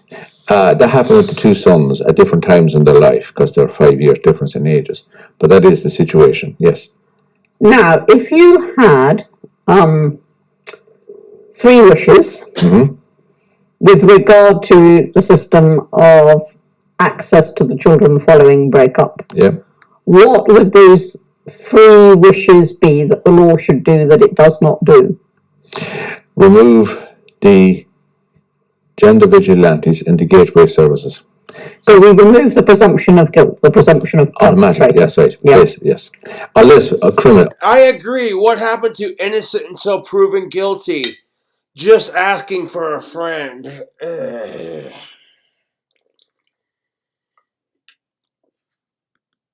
It's proven the criminal standard, of course. Remove that. Copy what they do in most developed nations, which is the entire system is inquisitorial, not adversarial, which is a disaster for the children and the non-resident parent, and quite often the resident parent, and have a system that, like Finland, Scandinavia, and the developed nations. Now, if you want to smell good for the ladies, like how much money would you pay? You walk into a bar, and every woman you walk by at that bar goes, that dude smells good. And then some of them like to smell so much, they want to come over and talk to you now because of how good you smell. Gentlemen, this is not black magic, although it's fun to practice. This is tactical soap. And if you use coupon code King Cobra, you'll get 15% off your next order. And you too can smell like a ladies' man.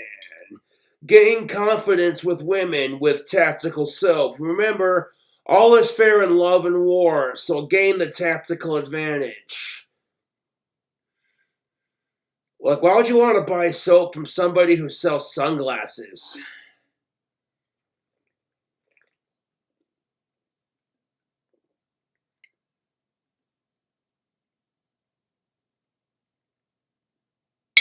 Dr. Squatch, more like Dr. Squat. Ugh. Nah, dude. Dr. Squatch costs more money and the bars are smaller. Nope. Nope. Nope, nope, nope, nope, nope, nope, nope. Get yourself some tactical soap. Link description box below. And with coupon code King Cobra, you too can smell like a rock star. I love tactical soap, man. Every time I go to out in public, adult women will be like, "That dude smells good." Yes.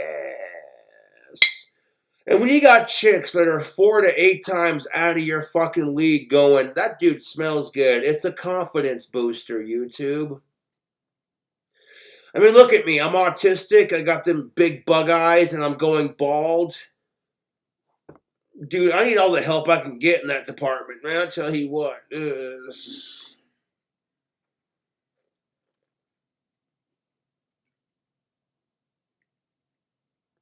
So you want to spice up your marriage? Increase your chances of getting some sweet of-age nookie? Check out Tactical Soap. And get you a bar. If I'm not wearing Tactical Soap, I'll wear like Axe body wash. But yeah, in my personal experience, every adult woman I walk by says, "That dude smells good." Like, dude, it was like night and day. Like, holy crap. So shout out to George Bruno, the Sultan of Silver. He's one of the pipe smoker YouTubers that I watch on YouTube. He recommended the product and I was like, okay. What's the big deal about it? You know what I'm saying? And ever since I tried it, I've been a fan of it since. I don't have to get laid to know that the soap works. Yeah. When your boy Cobra's got that reputation around town for smelling really good and being a badass rock star YouTuber, shoot.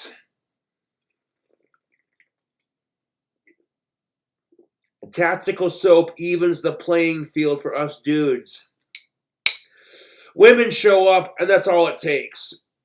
Basic female grooming and showing up. You could show up in jeans and a t-shirt, your hair in a ponytail, no makeup on, some basic female grooming, and freaking, there are guys out there who are, you know what I'm saying, it's because they want the puss, dude. Yes. But if you're a gentleman, you wait patiently, you treat women with respect, and you play it cool as ice, man. Tactical Soap will definitely help you in that department. Yes. And I'm telling you right now, Tactical Soap is the bee's knees. I love wearing it. It smells great. It attracts the ladies. Can't beat it, dude.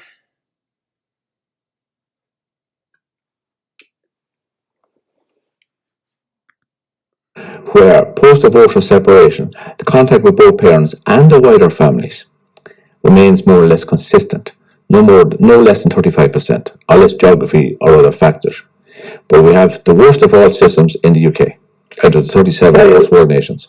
And your wishes are the removal of the presumption of guilt. Yes. Enforcement of access arrangements. Yeah. And that those arrangements should be determined by a different process which is not adversarial. Absolutely. Yeah. And that all evidence should be available to both parties. I don't know who this Ann Whittercombe chick is, but she seems like a sweet older gal. No vigilantes in the system. The allegation is deemed as evidence, and there are many feminist barristers who will insist that the father contesting that evidence is guilty of coercive and controlling behaviour. So by trying to defend yourself, and Kafka's guardian was very angry with me trying to defend yourself as a man against a society that's modern day feminazi is pretty fucking difficult. There is a huge difference between being a feminist and a feminazi. A feminazi will hate men and be completely sexist towards men and abuse her power as a female to get what she wants in life. Whereas a feminist will be like, she acknowledges that women should have rights, but she also acknowledges that men have it hard too. This is why I consider myself, I know all of you are going to cringe at this, male feminist. While I acknowledge that women deserve equality just as much as men, I gotta argue my side of the argument too, and that's just it. There's nothing wrong with being a true male feminist.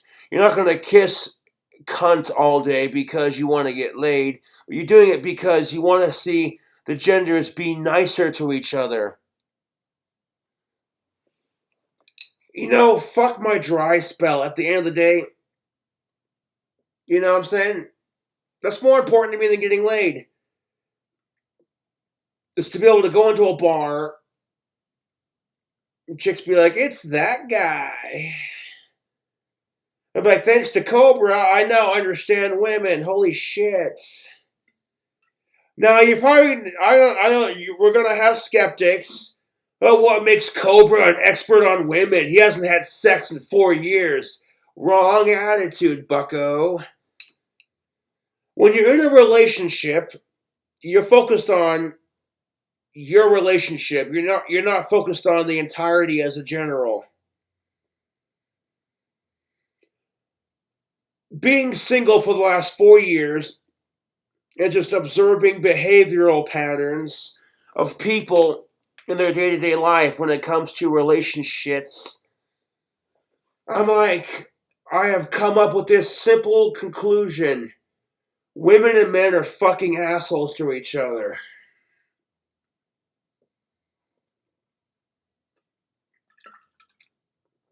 That's good beer. Yes. I found a delivery service that delivers beer to my apartment now. I love it. I can get CBD from the smoke shop, and I can get beer. It's pretty bitchin'. I like it. I like it a lot. I gotta take a piss. Momentary piss break.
His statements rebutting the false allegations against me. Yeah. As a father, non-resident parent, you are not allowed to defend yourself, and that is the situation now with regard to litigants in person under cross-examination of the accuser.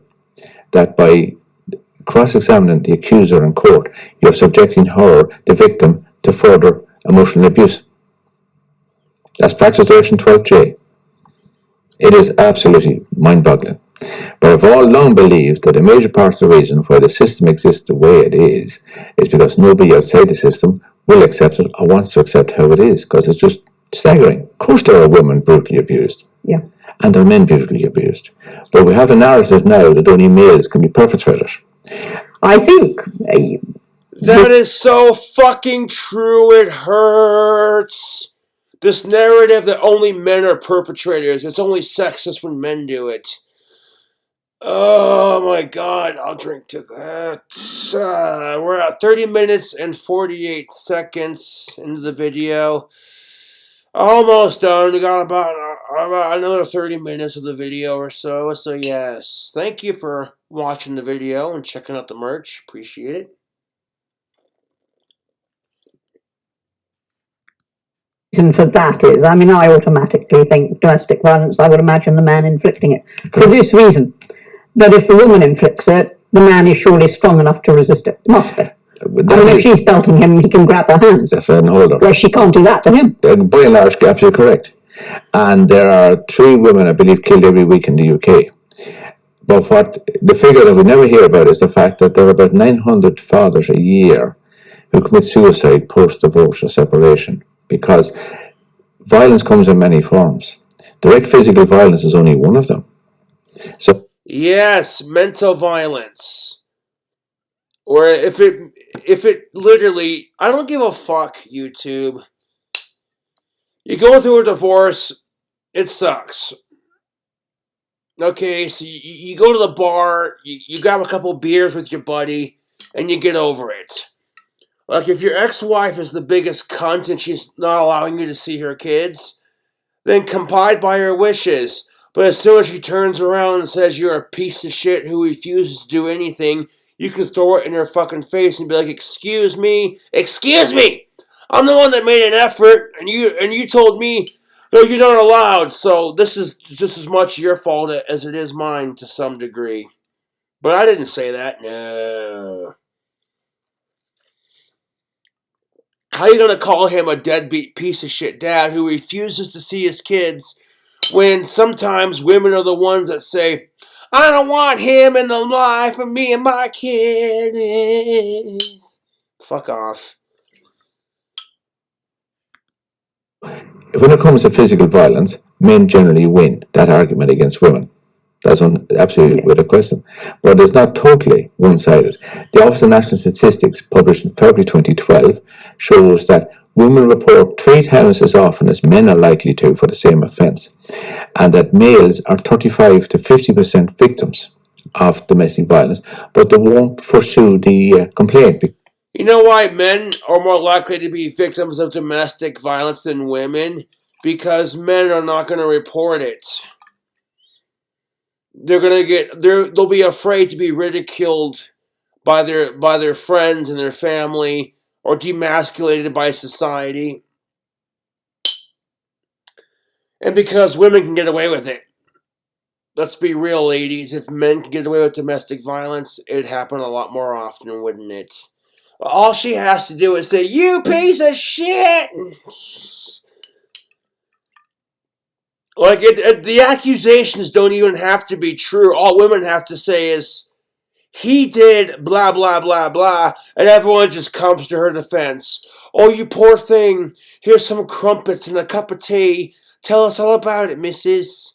What's got your knickers in a knot, missus? It's disgusting. And then you got these women who fucking bitch when men take advantage of their privilege. Fuck you. Both sides use each other. Both sides abuse each other. Love and vanity. Quite often ridiculed if you do. I mean, I attempted to prevent domestic violence advocacy project in 2007 because I wanted to protect the children, and I also contacted the National Domestic Violence Agency. The Equality and Human Rights Commission has deemed it is absolutely essential that male callers to domestic violence helplines be screened to see if they are the perpetrator. That's the Equality and Human Rights Commission. So in answer to your question about all these people who are fathers and all the rest, they are not in the system. They're not controlling the system. They don't want to know about the system. And also, this is primarily against the working class, the poorer sections of society. The better off, less of these agencies are involved. Yeah, that's just the fucking truth of it. I'll drink to that. Is if you're poor or like lower class, society does not favor you. you're middle class, society tolerates you. But if you're rich, society kisses your ass. Why is it that the rich and the churches don't have to pay taxes, but the working blue collar people, you come home after 10 hours of working on an oil field or 10 hours in a coal mine, dirtier than shit, covered in sweat, an honest, hard day's worth of work, and you're paying more taxes than these rich corporate fat cat motherfuckers.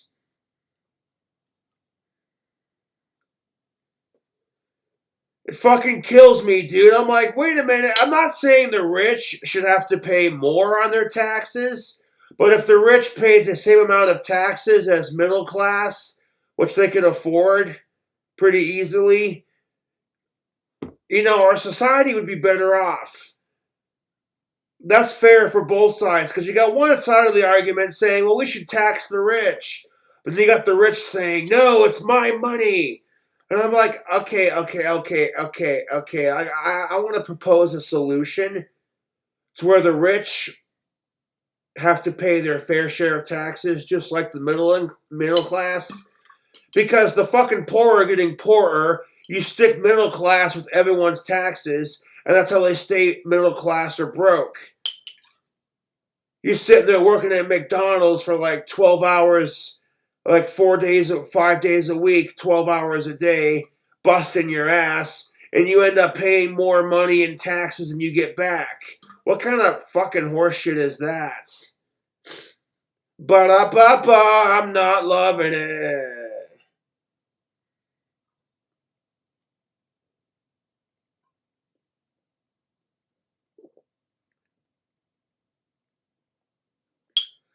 And screw you, McDonald's.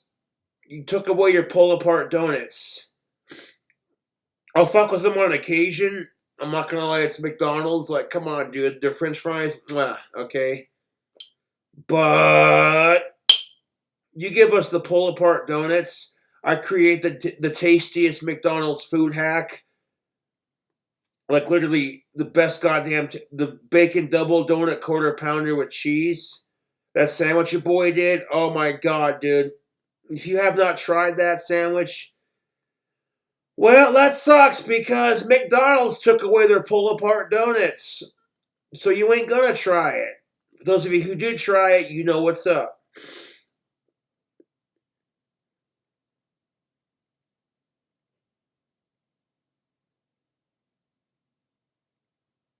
That's what pisses me off about fast food.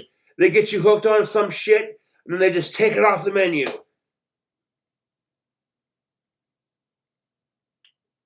Looking at you, Taco Bell, with your toasted cheddar chalupa, you bastards. If Taco Bell wanted customers out the fucking door, you take a toasted cheddar chalupa shell with some cheddar cheese and some nacho cheese. Then you take a Doritos Locos Nacho Cheese Taco Supreme with the beef, the lettuce, tomatoes, sour cream. And you add some bacon to that bitch. And you stack them together. So it's just nothing but cheese, shell, and cheese, and more shell. And then, oh my goodness.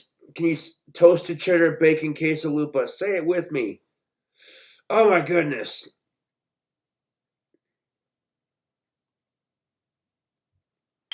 Take a toasted cheddar chalupa, some nacho cheese and cheddar cheese, and a nacho cheese Doritos Supreme Locos Tacos with bacon, beef, lettuce, tomatoes, sour cream, and more cheddar cheese on top. Yes, please. You take one bite of that shell and it's just cheese pull, bacon, stuff your face. But I know how it is with fast food, dog. They got customers going, well, you guys would be really good if you did this. So that they get suggestions all the time. But I'm just saying, the bacon toasted cheddar quesalupa, you can't tell me that shit don't sound good. YouTube, toasted cheddar chalupa shell with nacho cheese Doritos, sandwiched between a layer of ooey gooey delicious cheddar cheese, and your taco fillings with your beef, your bacon, your lettuce, your tomatoes, your sour cream, all with more cheese in the middle. Oh yeah. I'm off topic. I'm gonna grab another beer.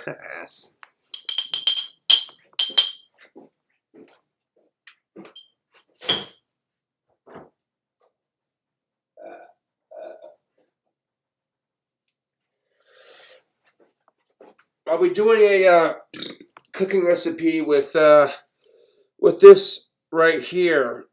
I'm only gonna get to room temperature in my fridge before I cook it and food hack it.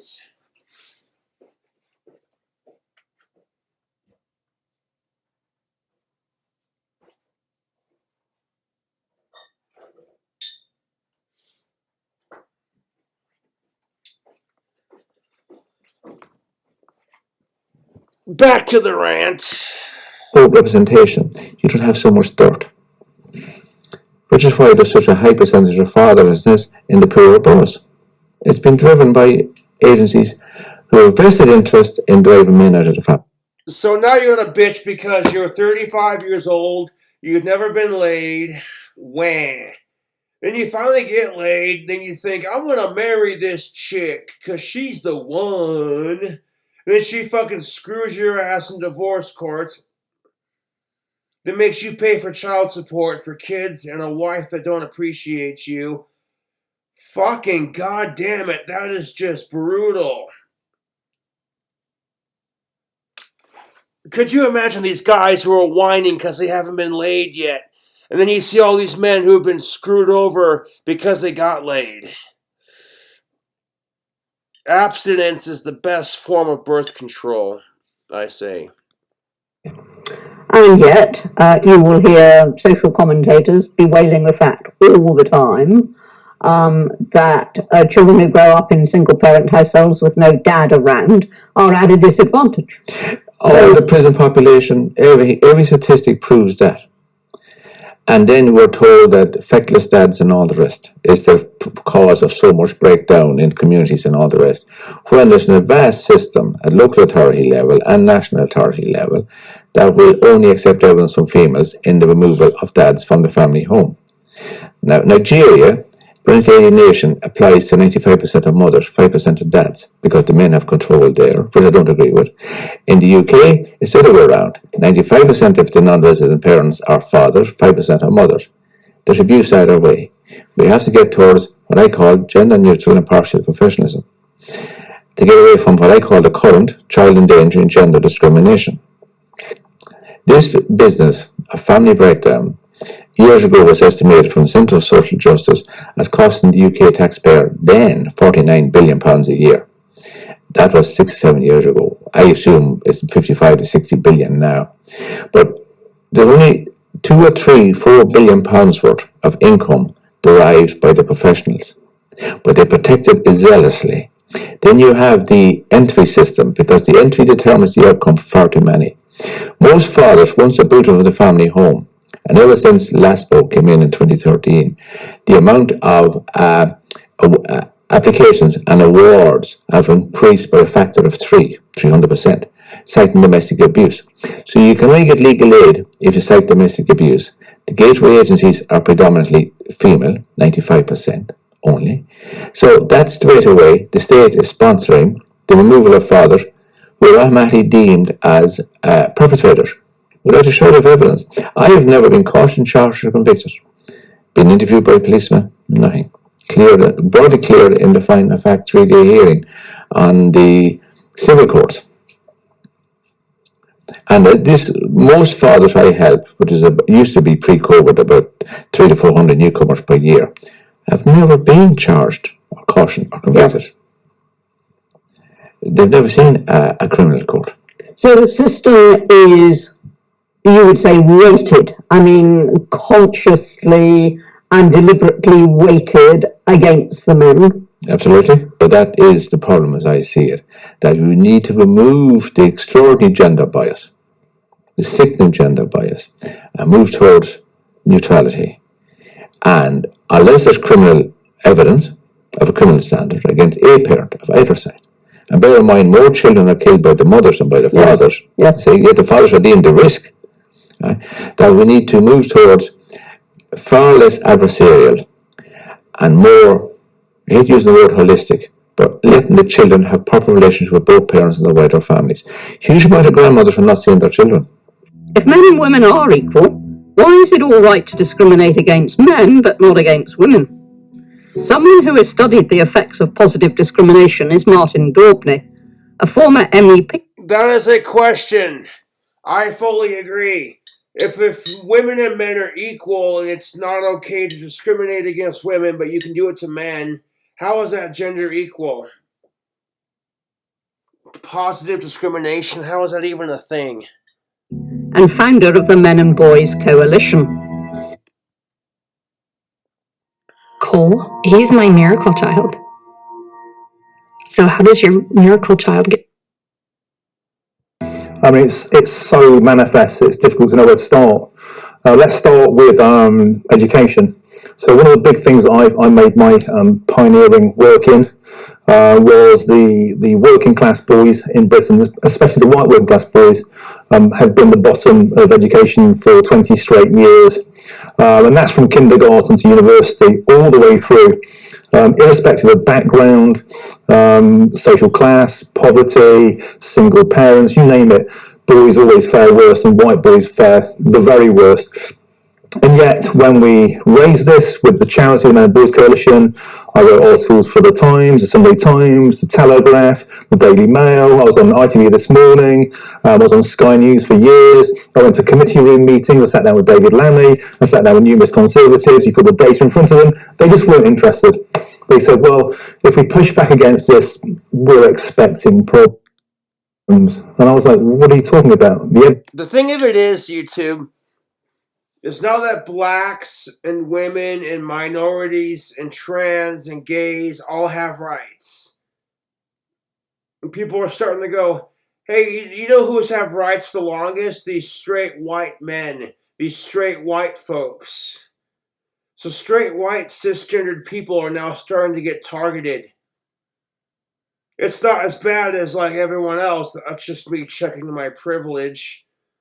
But like in like other cultures where it's just like, oh hey, as soon as the white person gets discriminated against, they're like, no one cares. And I'm like, okay, you know, there shouldn't be discrimination against anyone, period.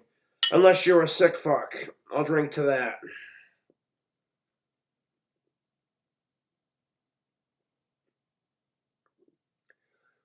Like outside of the Forbidden Four, outside of like burglary and stealing and murdering and shit like that, if you're a decent person, who cares? You know, that's just how I feel about it.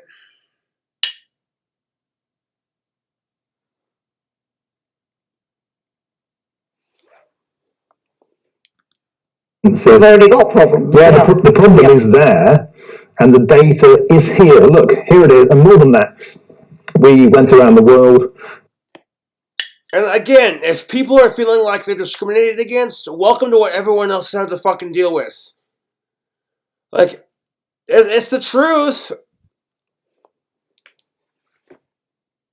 Like, fuck racism, fuck sexism, and power to the people.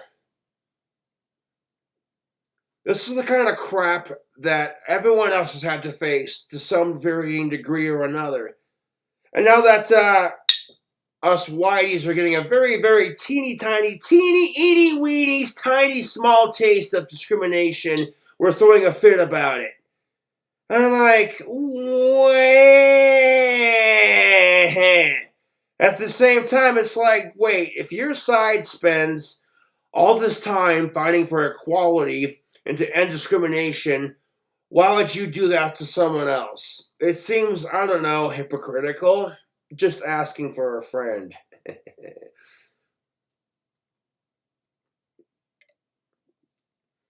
The golden rule is do unto others as you have done to you. I don't go out of my way to harass my trolls because, quite frankly, I think that's a bit obsessive of me. when my fans are more important. I'll drink to that.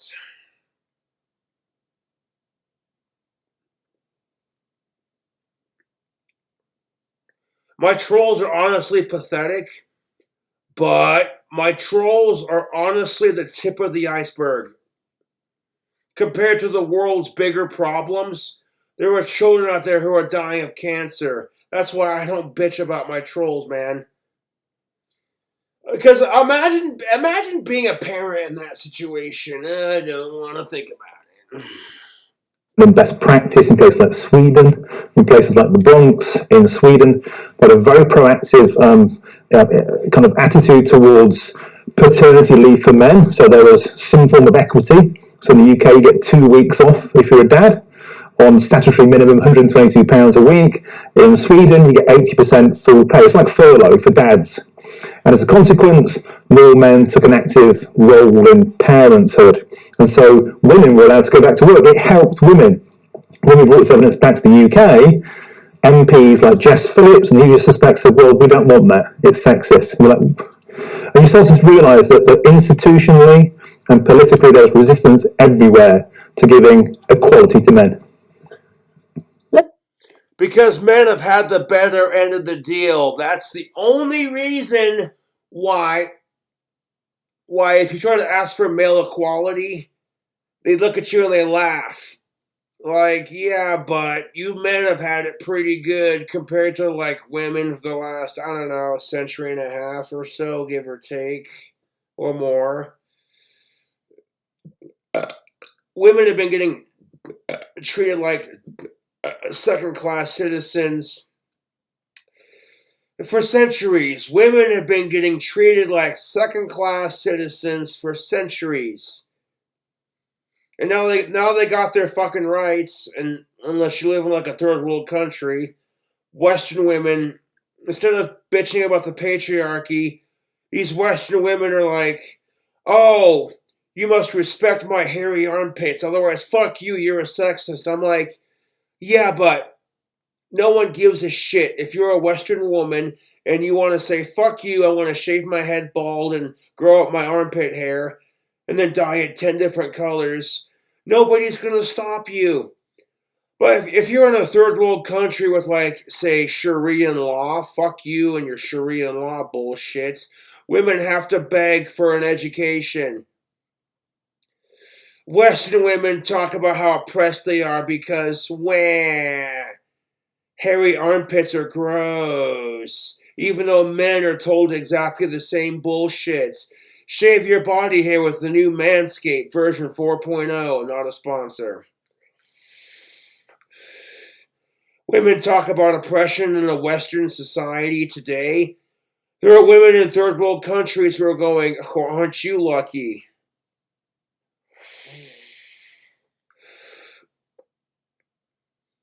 No apologies, because that's the fucking truth.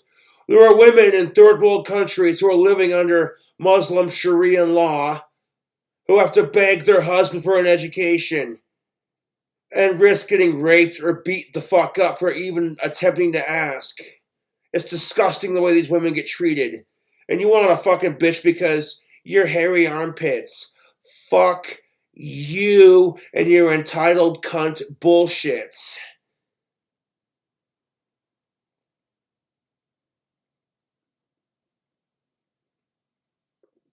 If you're a Western woman and you want to go to the mall and buy some slutty ass clothes and show off your boobs and your ass and then get mad when men look even though you're clearly showing them off, you can call that man a rapist and a pervert and an asshole. And he must bow down to his female overlords, or so help me God. You know? But like in a third world country where Sharia law, it's the exact opposite. And it's disgusting. Why can't there be gender equality for all through all lands? Peace in the Middle East.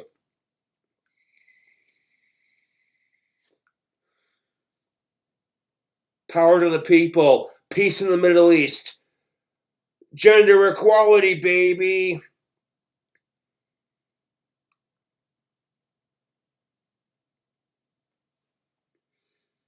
So I can respect Joe Biden's decision to take us out of Afghanistan, Iraq, and Iran, but leaving behind all those weapons, like, whoopsie daisy.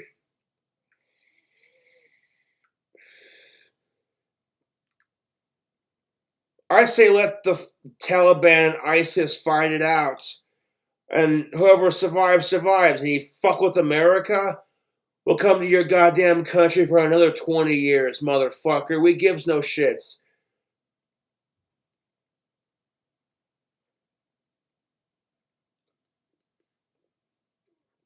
America, fuck yeah!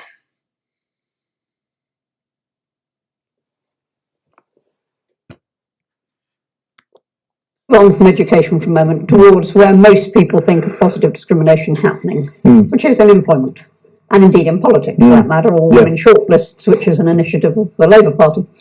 And indeed the Conservative Party for a long time had a policy that you had to have an equal number of men and women on the shortlist, regardless of merit. And those are The problem with this is both genders are victimized to some degree. But women are raised by feminazis to think you're more victimized than men. So therefore, when both sides get a fair amount of crap, I mean, it depends on the discussion.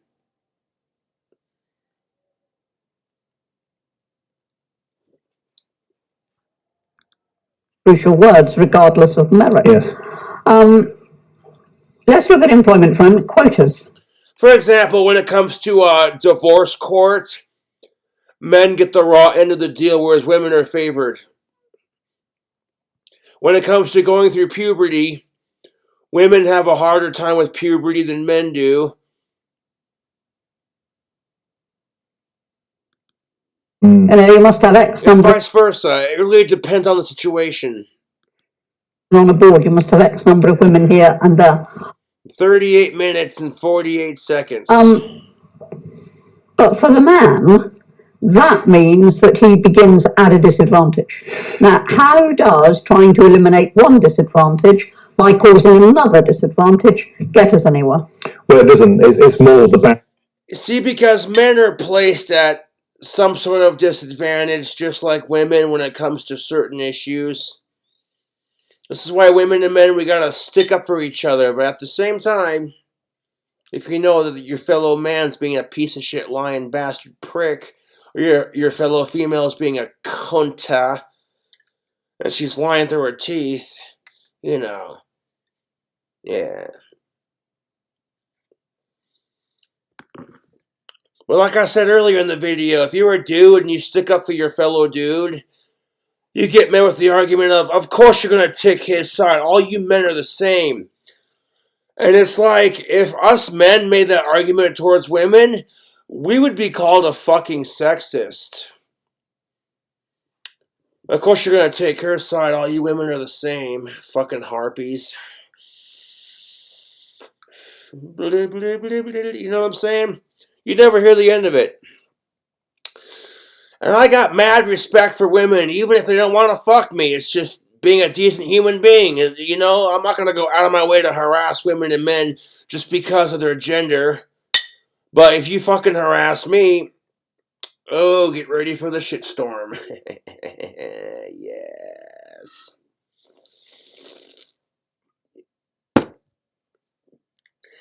Because I've been bullied my entire life. In school, out of school, and on YouTube. I'm done taking crap from people, dude. I really am. You know, what's funny about, like, my trolls and all that, is they can dish it out, but they sure as hell can't take it. And how I know this? Because they won't leave me alone. I rule their sad fucking life. Cobra gets to sit here and drink beer and make YouTube videos while you're sitting there thinking about the next clever insult you're going to send me. It's quite pathetic, to be honest. Look, how can we harass Cobra next? And then some of you fuckers are getting smart enough and going, what am I doing with my life? This fucker has spent the last decade on YouTube becoming a famous rock star internet YouTuber, and me harassing him is only making it worse. I own the trolls, otherwise they wouldn't try this hard to fuck with me. See, me and my fans, we clown on my trolls, because they're sad, miserable fucks with no lives. My trolls need to get a life more than I need to get laid.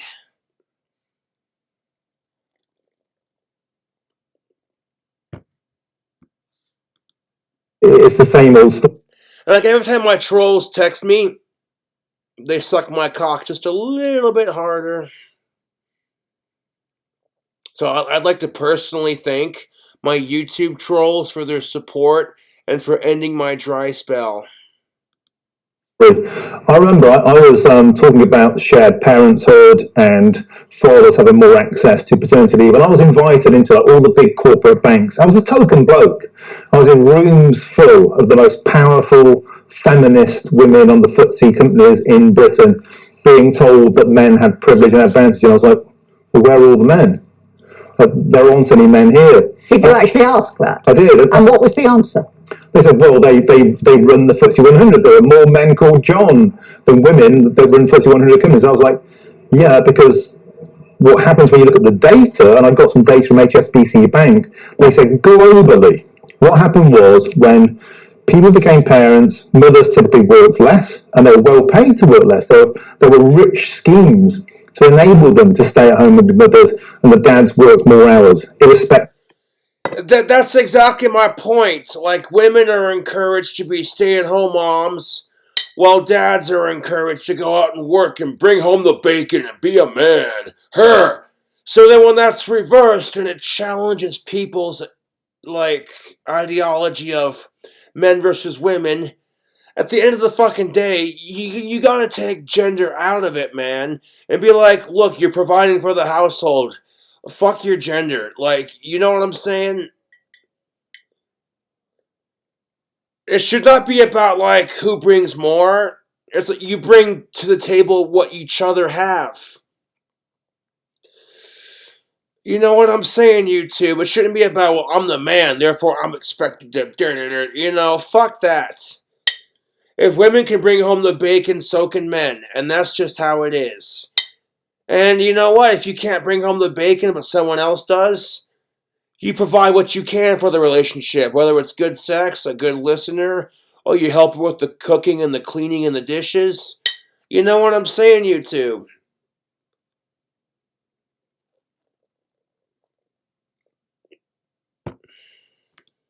Cultural background from India, Hong Kong, Asia, Australasia, UK, it was the same. And when I said to this room, hands up who went to a comprehensive like me, no hands went up. And they all went to better universities than me. My dad was a coal miner, but I was always told I had this thing called male privilege. And I said, well, when did that start? Because I don't remember that kicking in. Exactly. This idea of male versus female privilege, it doesn't really kick in. It's just automatically handed to you whether you want it or not. And that's the bitch of it. You think as a white man, I want to be reminded of the racist white assholes that made my people look bad? Like, oh, you pretentious prick, you're 80% British. Do I have to have this conversation with you, you white privileged cisgendered fucker? And I'm like, you don't have to. And quite frankly, I don't want to hear it. Look, if I had my way, we'd all have equal rights. As long as you ain't a fucking sicko. Fuck the Forbidden Four.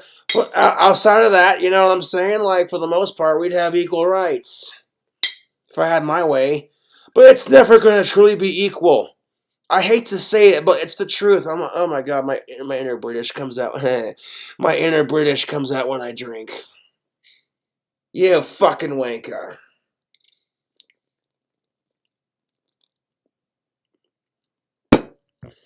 Because if you give women a certain amount of rights, then they abuse those rights, then now men are going to be unhappy. So you give men more rights, now the women are unhappy. Trouble is, Anne, this idea that men are born privileged, especially white men, is so imbibed now, it's so endemic that it's now become true. The patriarchy, the myth of the patriarchy. You know, my dad used. Hey, I'm pretty sure that us white men are sick and tired of being reminded of our male privilege. About as much as black people are sick and tired of, well, you know, the stereotypes that ruin it for their race. Because the big question is, hey, we're not all like that, so why the fuck are you assuming? And that is so true for women, men, gays, straights, lesbians, blacks, whites, Latinas. You know what I'm saying? Like, fuck off, dude. 16 hours a day to support my mum. She was a housewife and 2 kids. And that now has been reframed as oppression. I'm looking. Ain't that the fucking truth, dude? You're a working class stiff. You're working to support your mom and dad because they're at that age. You're working to support your wife and your kids. You're busting your ass, and it's not good enough. That's why a lot of men get depressed about men's issues. It's because you feel like it's not good enough. You try to respect women and treat them with respect, regardless of the sex. It doesn't come off like that. It's just, oh, you're just trying to get laid. And it's like, for fuck's sake. And to some degree, I think women have felt the same way about these gender-based issues. That regardless of your gender, it just feels like it's not good enough. Like you're sitting there fucking, as a woman, you're sucking his dick, you're giving him the time of day, and he's still unhappy. And vice versa. Like, you eat her pussy out. You come home with flowers every now and then, just because. You take your wife out to dinner when you can. And it's just not good enough.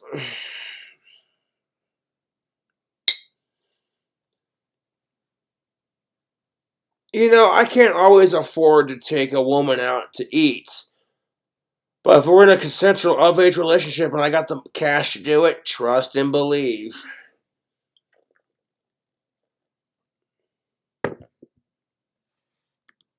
Very, very specific. I'm looking at saying, because there have been historically too few women, we are now going to institute a procedure whereby women are given special advantages.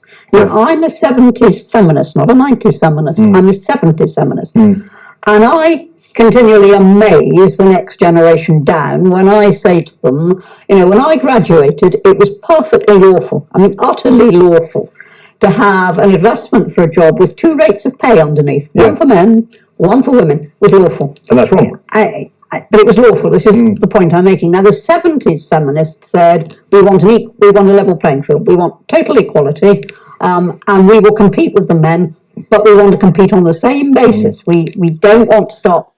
Yeah, no offense to the 70s feminists. I'm all for women and men getting equal pay. But if you got treated just like men, you would fucking hate it. You live in a society where nobody gives a shit about men. All of a sudden, them suicide rates would start climbing up on the other side of the argument.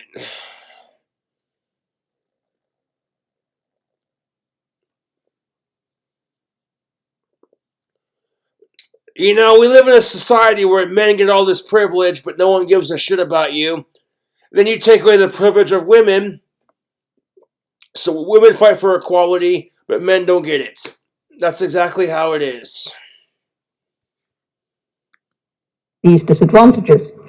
By the 90s, that had become, oh dear, we haven't made it on an equal playing field. We now want that playing field tilted towards us, and we want all women shortlists. We want quotas. Now, the instant you say you want an all... Now, can you blame women for wanting more rights? If you take a look at the 70s, the 80s, and the 90s, and early 2000s, that's 40 years. Can you imagine what you would have seen in that time frame? You spend centuries being oppressed by the men, not realizing that they have it hard too because there's all this pressure on men, just like there is for women, but the pressure and double standards look different for the different genders. shortlist. What you So you go from having no rights to we'll give you a little bit of rights, and then they get hungry with it, like, oh no, we want more. And it's like, can you blame them? Not really. are saying in terms almost is a man cannot have this seat in Parliament, on the board, on whatever it may be. It's reserved. A man cannot have it, no matter how good he is, no matter how able he is, no matter how experienced he is, even if he's grown up in that constituency, brought his own children up in that constituency, doesn't matter. Now, imagine if it was the reverse. Yeah, it would be. Imagine if it was the reverse. Yeah. And that's the argument I ask myself, is imagine if it was the reverse. How would it feel if this double standard were gender-based in the opposite direction? Speaking up from my side of the argument, I'm like, this shit sucks. I can't imagine what it's like for women. And that's just kind of my attitude, you know? It's like, even if women are being the biggest cunts to me, I just brush it off and laugh at it. Because what can you do as a man? You know? You can't do shit.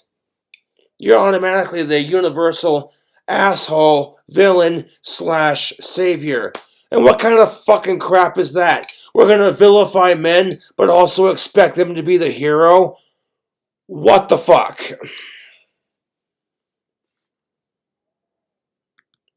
So what basically happened is We're gonna vilify men, but also expect them to be the universal hero. Then turn around and say, we don't need a man in our life to save the day. Hey, we'll show you. And I'm like, what? That they're a society and y'all are batshit crazy?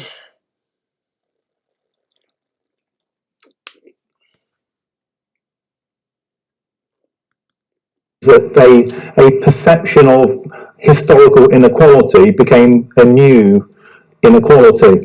I was meeting HR directors of really big companies who, after the presentations, we'd have a little glass of wine. They say to me, you know, I deal with so many men, middle-aged men now, who come and see me all the time, who tell me, I can't get promoted. I've just hit this dead end. And they were being passed by at every opportunity by a female, an LGBT, a minority. And welcome to what women, LGBT, and minorities have had to face. The exact same argument that people made about a decade ago, how they're sick and tired of the white, cisgendered, male privilege passing them up in every job. Now you got middle-aged men who are making the exact same complaints that people were making back in the day. And that's kind of my whole point. You shouldn't get the raise at your job just because you're a woman or you're a man or you're gay, you're straight, you're black, you're whatever. Do it because you're qualified for the job. That's why I kind of feel like Joe Biden only hired the Secretary of Defense because she was trans, not because she's qualified for the job. But what do I know? You know, these conversations weren't being had in the mainstream media because, you know, you're racist and you're sexist. But it's happening. I'm contacted all the time by men who just can't get on because they just don't fit the current trend. And that's just it. When you start treating people's race and gender and sexual orientation like they're trends, and we have to accept this because that's the new trend, not because, oh hey, you know, morality, fuck sickos.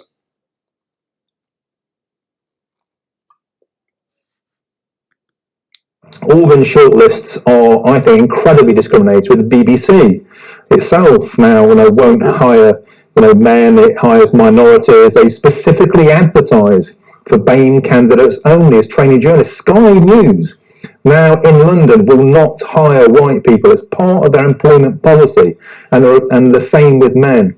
It's a terrible time to be a man, and that sounds like we're going to cry me a river. Every day is International Men's Day.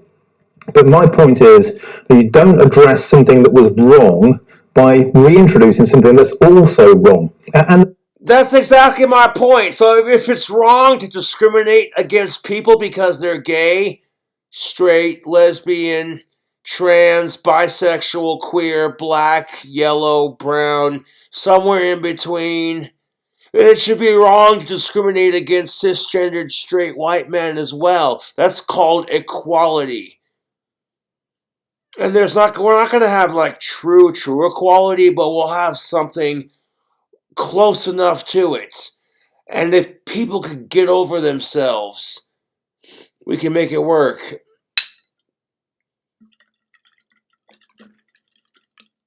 You know what I'm saying? Like, here's an example. Let's say someone's pronouns, they demand that at their job you have to refer to them by their pronouns. Otherwise, you're being inclusive.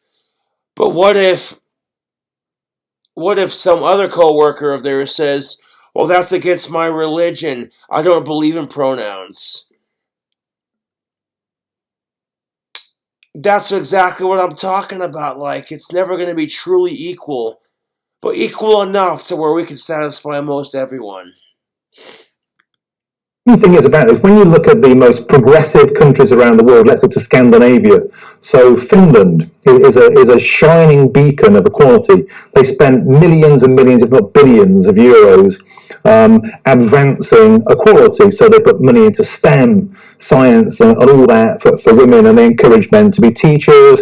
They try to reverse, generations of career choices. And actually, what happened was the opposite of what they intended. And that's what pisses me off about it. Your career does not define your gender. That shit is so fucking sexist. Like, you're a man, so you want to get some man trades? Or you're a woman, here's your ladylike jobs. Fuck you. And those, when you gave people more support in the form of state benefits if anything went wrong, and when you gave them We're at 44 minutes and 21 seconds out of an hour and 6. We're almost done. Almost to the home stretch. Thank you for watching the video and drinking with me. I'm taking a break from going live and just doing videos like this. That way I can focus on the video and not have to worry about chat. access to education, free childcare to support their career choices, it actually polarized.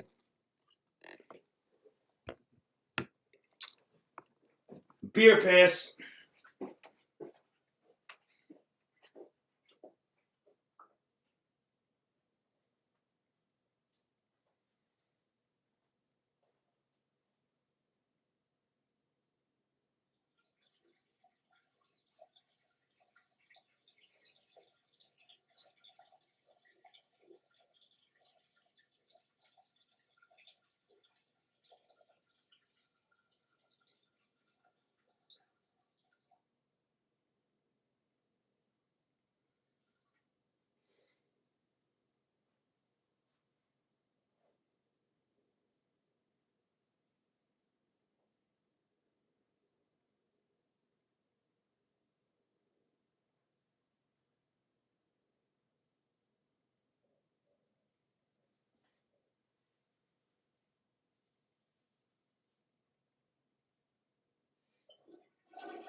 Ugh.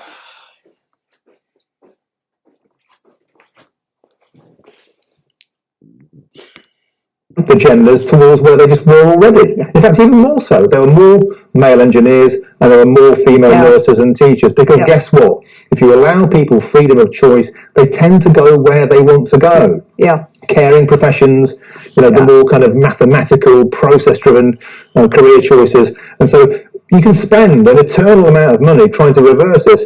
Maybe that's just what people want to do. But I think men have just kind of been left. What do they want to do, or are they conditioned? Because here's the thing of it. Women and men are conditioned by our society. Look at the toys we give our kids.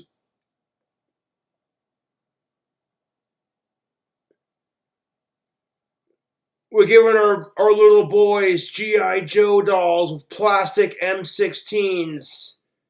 and ripped six-pack abs and her, and we give women these plastic dolls to practice being mothers with and such. So society conditions the genders into their gender-based bullshit.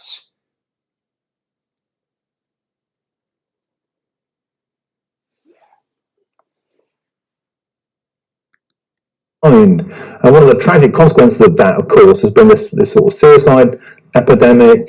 Fatherlessness is a huge issue. Yes. I did a huge amount of work into that. And when you look at the men in jails, 95% of jail inmates are men, and about 3/4 of those men tend to be coming from single parent families, ostensibly where they grew up without a father. And so the whole conversation was about toxic masculinity, being a man is poisonous. But I start to say in the... Yeah, fuck all this toxic masculinity bullshit.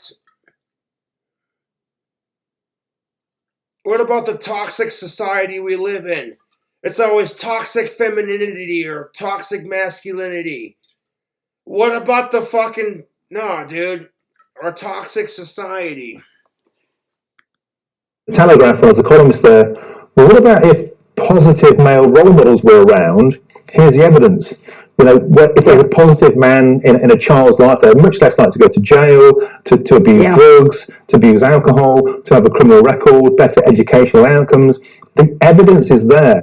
Abusing alcohol? Not that I would know anything about that.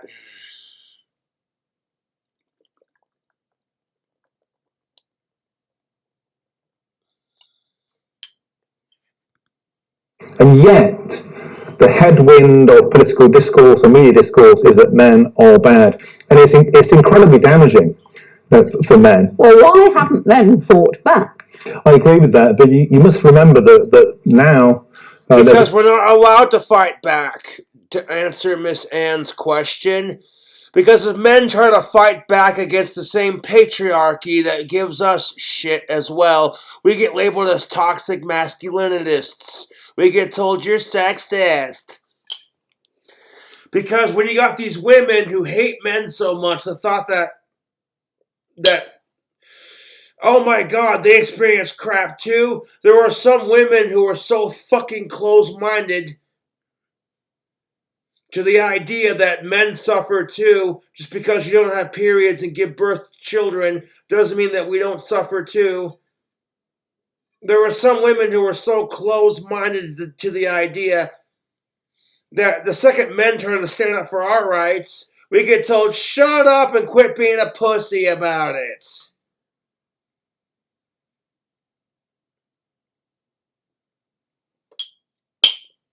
You want to harp on about women's rights all day, every day? You're encouraged. You're encouraged. But speak up for men's rights? Shh. How dare you? I think I will smoke. Yes, sir.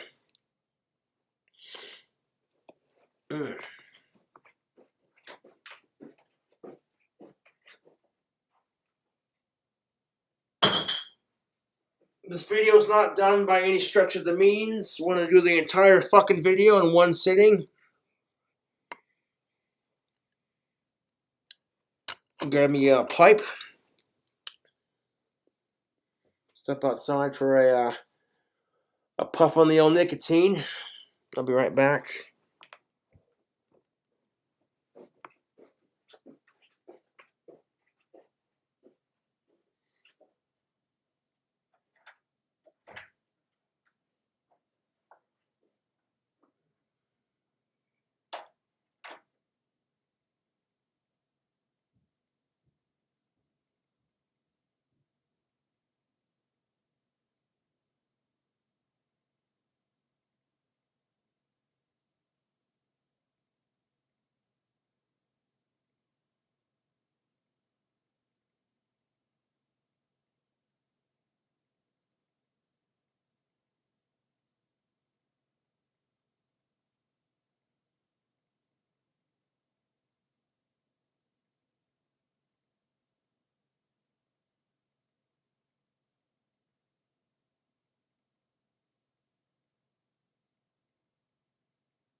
Oh, there we go. Yes, that's better. A couple puffs of the old nicotine. Put our pipe tool in our lighter.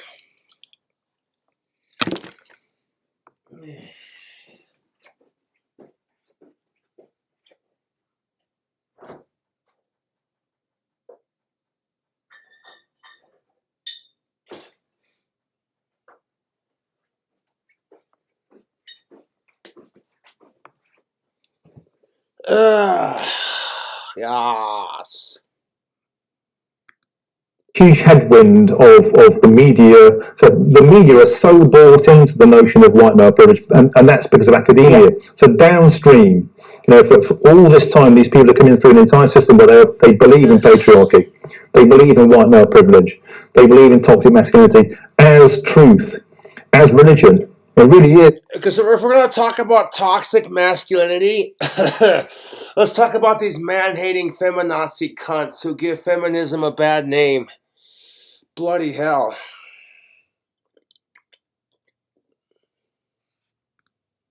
A religion, and to go against a religion is heresy, and people are shamed and excommunicated and tarred and feathered daily on social media, in their professional life. It's dangerous to put your head above the parapet and stick up for these things. Professionally and personally dangerous.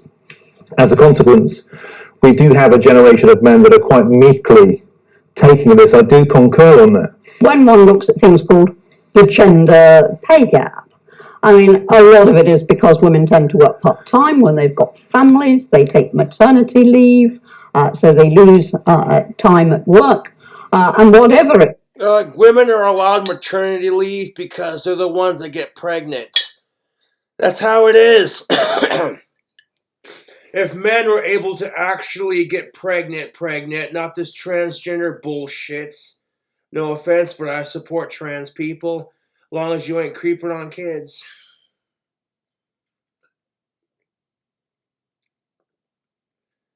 And getting all pissed off when someone rejects you because you don't want to get dated.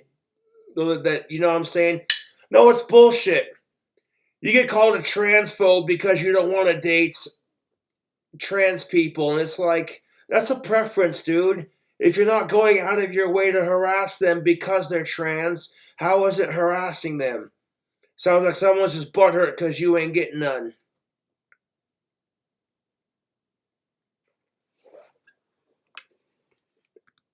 Maybe there are very, very good reasons why, if you're looking at averages, there's always going to be a gender pay gap. Yeah, the gender pay gap is one of the biggest myths of our times. I mean, bullshit! Maybe not so much now, but for a couple of generations, yeah, the pay gap's very real.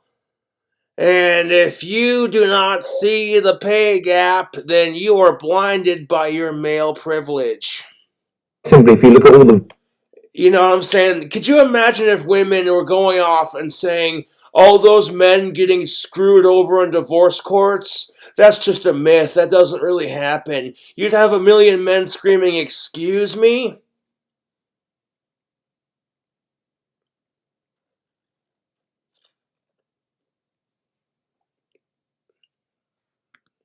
Variance across it, from hours worked, choice. Don't forget, quite often women, as we said earlier, they choose to work in more caring, sharing professions, which typically tend to pay less. Look at teaching, look at nursing, as opposed to look at computing, look at engineering, and these are choices that people make. And the hours you have to work to get to the top are incredibly demanding. I know that. I worked in magazines, I got to the very top. And when I became a father, it didn't work for me. 18 months after becoming a dad, I gave it all up because I didn't see my kid. That was my choice. But I wasn't supported financially. I worked for the world's biggest magazine corporation, IPC Media, Time Warner. And it was routine and normal for mothers to ask to go part-time after becoming a mother. And it had never been done before where a father asked to go part-time. My deputy editor asked to go part-time. Not only did they refuse him, but they laughed. This is the world's biggest magazine publisher. Well, we can't do that. He's deputy editor. If we make that position part-time, everybody will want to go part-time. I said, there are hundreds and hundreds of women that work in this company who have gone part-time, not a single man. Pooping made easier. A revolutionary discovery by a top food scientist has helped more than 45,000. I get an ad for pooping made easier. Are you saying that people are full of shit? Women fought back against the injustices which they endured for so long. One only has to think of the suffragettes, and then the women's liberation movement of the 1970s. That's my whole point exactly, dude, is women have had to suffer for so long. And now that men are getting a very teeny, itty, weeny, beady, tiny taste of what it's like to suffer because of their gender, they're throwing the biggest fucking bitch fit. And I'm like, well...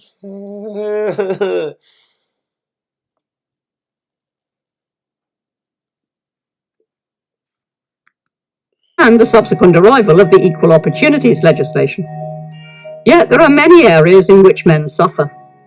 John Barry is the co-author of Perspectives in Male Psychology. Dr. John Barry, a psychologist and author of Perspectives in Male Psychology. And yes, you may be thinking to yourself, who cares? Fuck men, right? Ladies, come on. If this were still the 1950s, y'all would still be fighting for equality. So if anyone should understand what it's like to be attacked because of their gender, you'd think it'd be women, but what do I know? I'm just a random autistic who likes to drink beer and play guitar and tell it like it is.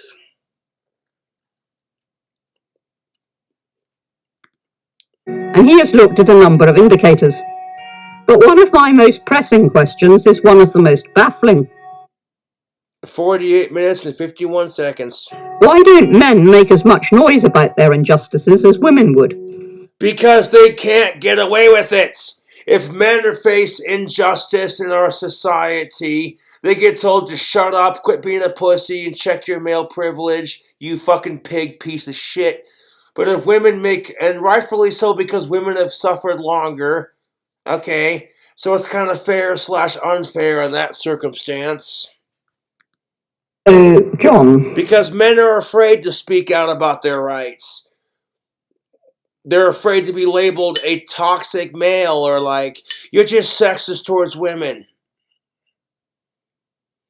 And I'm like, dude, you could totally support the rights of women and say, you know what, men deserve rights too. #MeToo.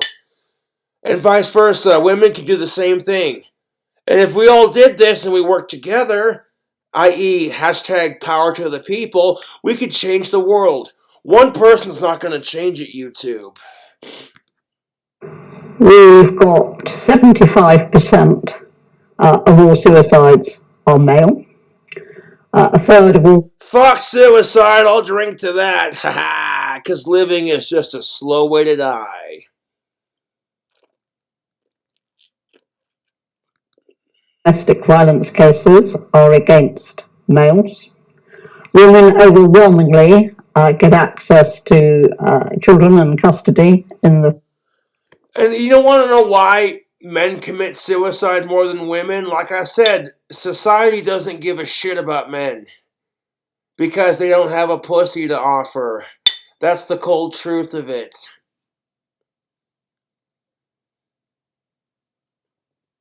It's the truth. If society overly sexualized men, people would give a shit about men, but they don't. That's what kills me about society, man. We're gonna overly sexualize women and then tell them you don't need to use your body to make money, but here's a thing called OnlyFans.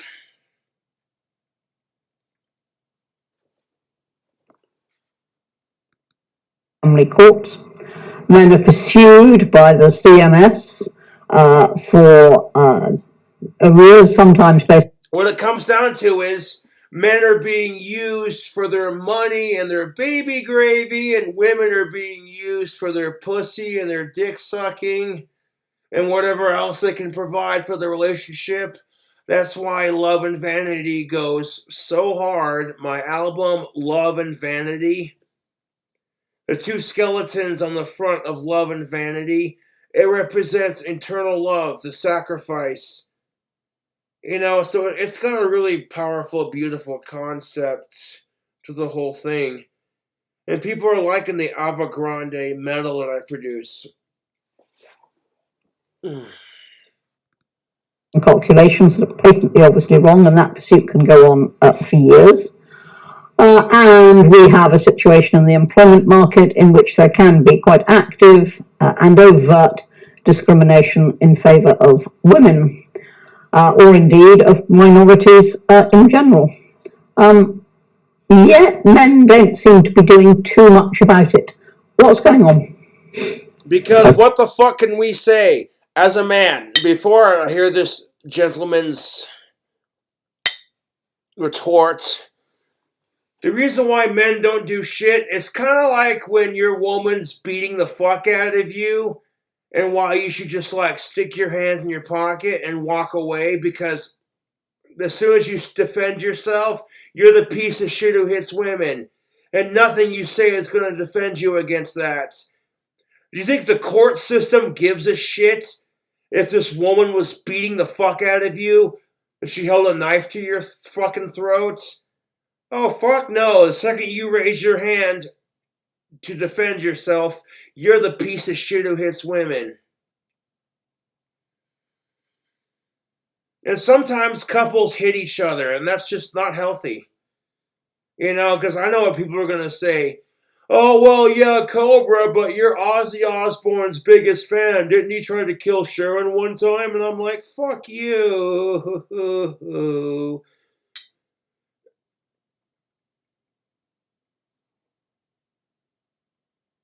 Some couples either work through it, or they just say, this isn't working,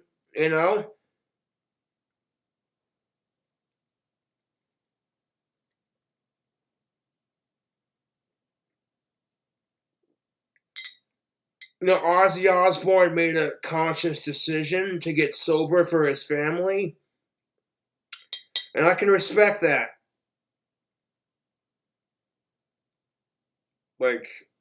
Shit. Not just saying that because, I'm one of Ozzy Osbourne's biggest fans.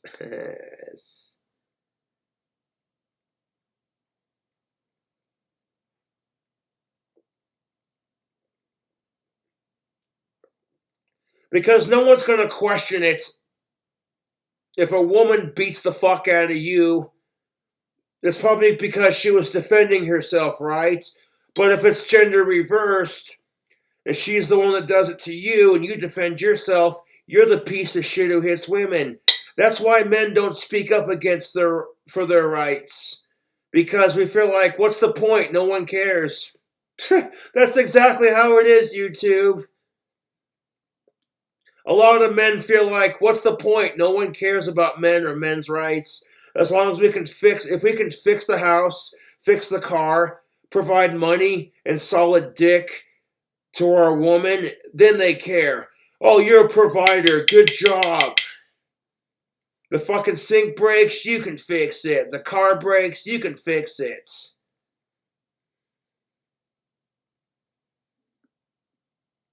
No way, this video is going to piss a lot of people off, and I frankly don't give a shit.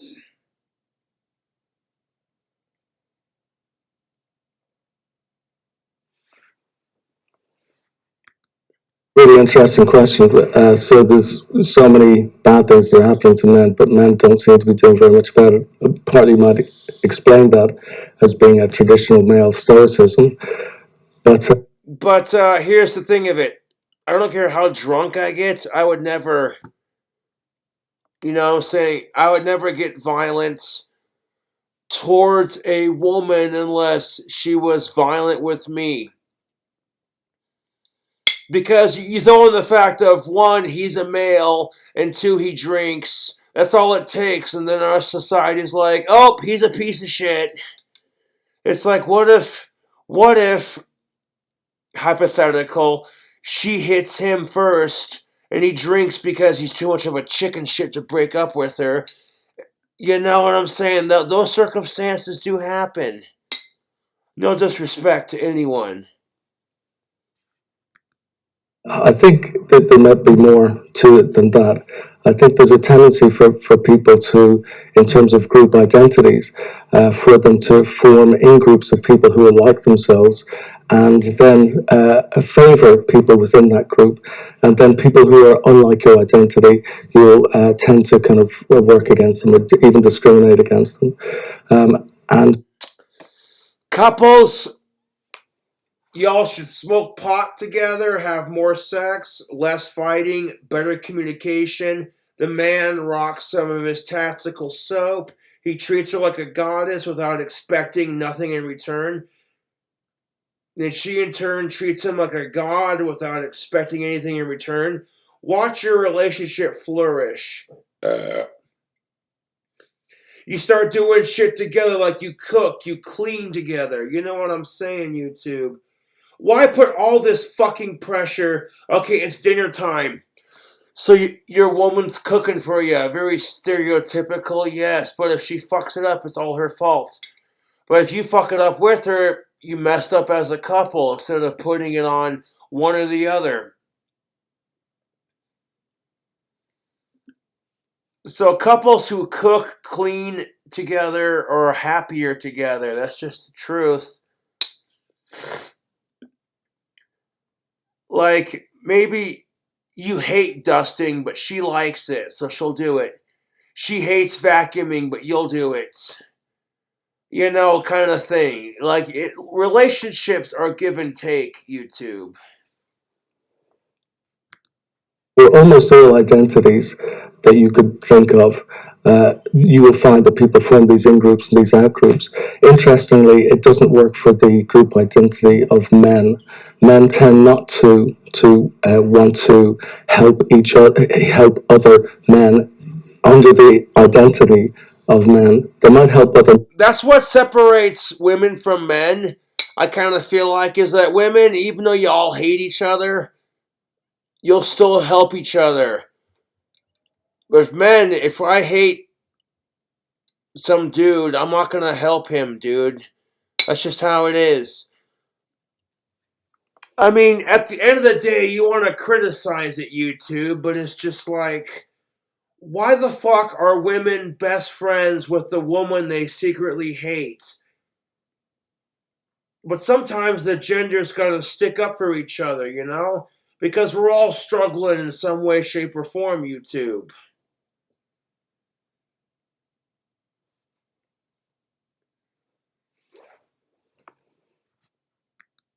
Under the identity of being, say, part of their platoon in the army, or being a spouse friend, or a friend, or anything like that. But this idea of men kind of working together to help each other because they're men, that doesn't pan out in reality at all. There's plenty of research now that shows that. No, and he's right. If I see a dude that I fucking hate, I'm not gonna go out of my way to help him. I'm like, dude, you're a dude, figure it out. You're on your own just like me. But even if, like, chicks have a catty moment where it's like, you know what I'm saying? Fucking yeah, dude. Unless they really, really, like, women have to really fucking hate each other to not want to do that. That's just the cold truth.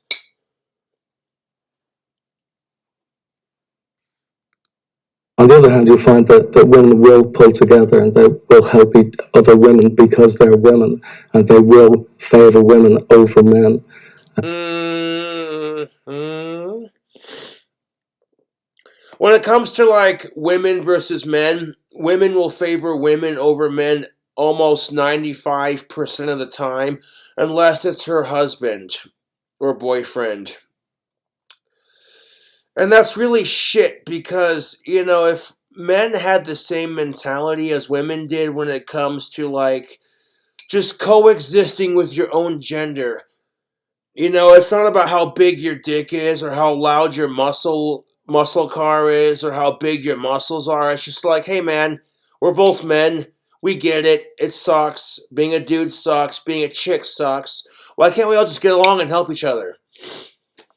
That being said, I've encountered some men in my life that were little bitch faggot pieces of shit. And, like, it's never gonna change. Like, men are not gonna suddenly drop everything they do to help their fellow man, especially if they hate the motherfucker. Like, oh, that bastard fucked my wife and stole me from her. Yeah, I'm totally gonna help him out when she divorces his ass. No, fuck you.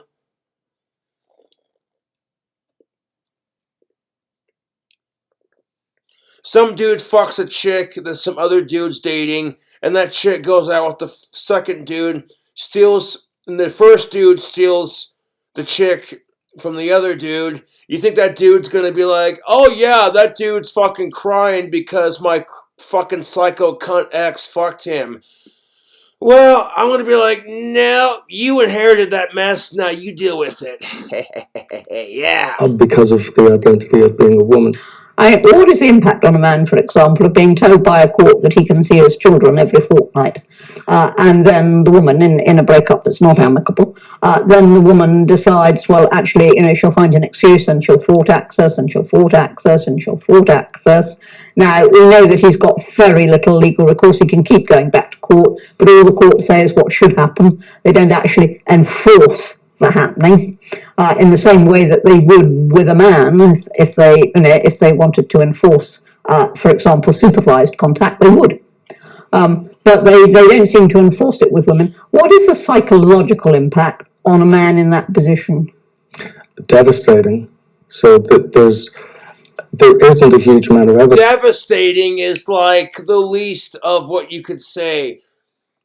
Ladies, could you imagine having, if men had the power you had in divorce courts? You would fucking hate it. But what if the trade-off is you got paid the same amount of money as men? So what if we ended the gender wage gap completely, but that also meant that women could get equally screwed over in the court system just like men? Would you allow it if you could have equal pay to your male counterpart?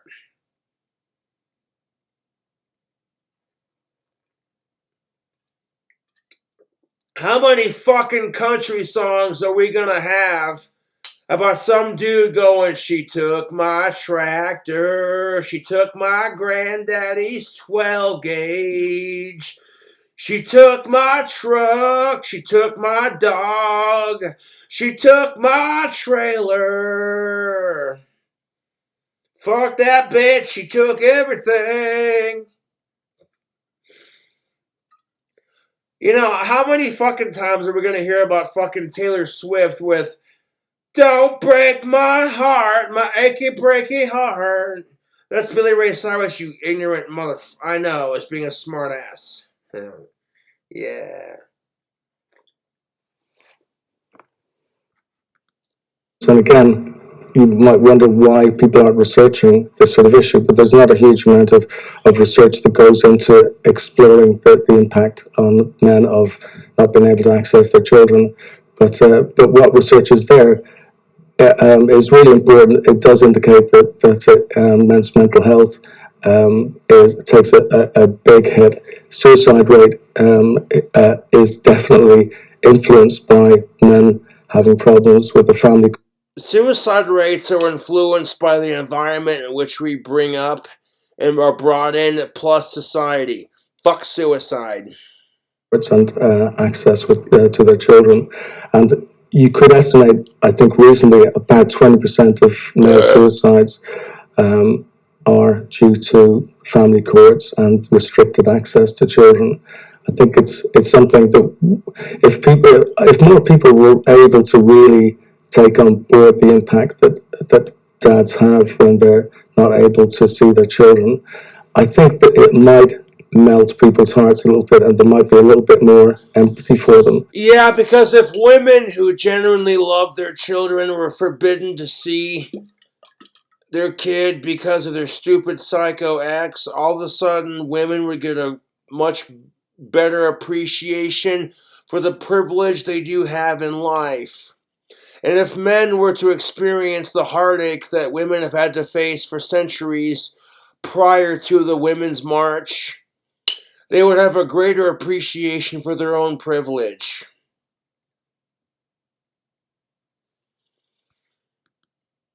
But I think we tend to just think that, well, the mother is the right person for the children to be with, even if there's lots of evidence saying that the mother's unfit in a particular case.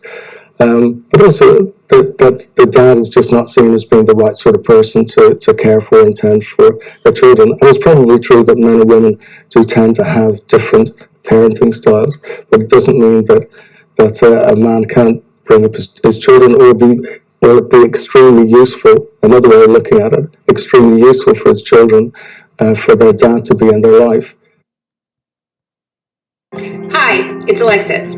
So far this year, legislators have introduced almost 600 abortion restrictions across the country. You heard me, 600 abortion restrictions, and they are still going. These lawmakers want to shame us. I am so sick and tired. Don't even get me started on that. So, Ian, your son. Particular case. I am so sick and tired of the government and the goddamn churches who are not carrying the baby, telling a woman what she can and can't do with her body. Abortion should be legal, but within certain circumstances. If the woman was raped, let her have an abortion. If the kid's going to come out mentally retarded or going to die as soon as it exits the womb, give her the option.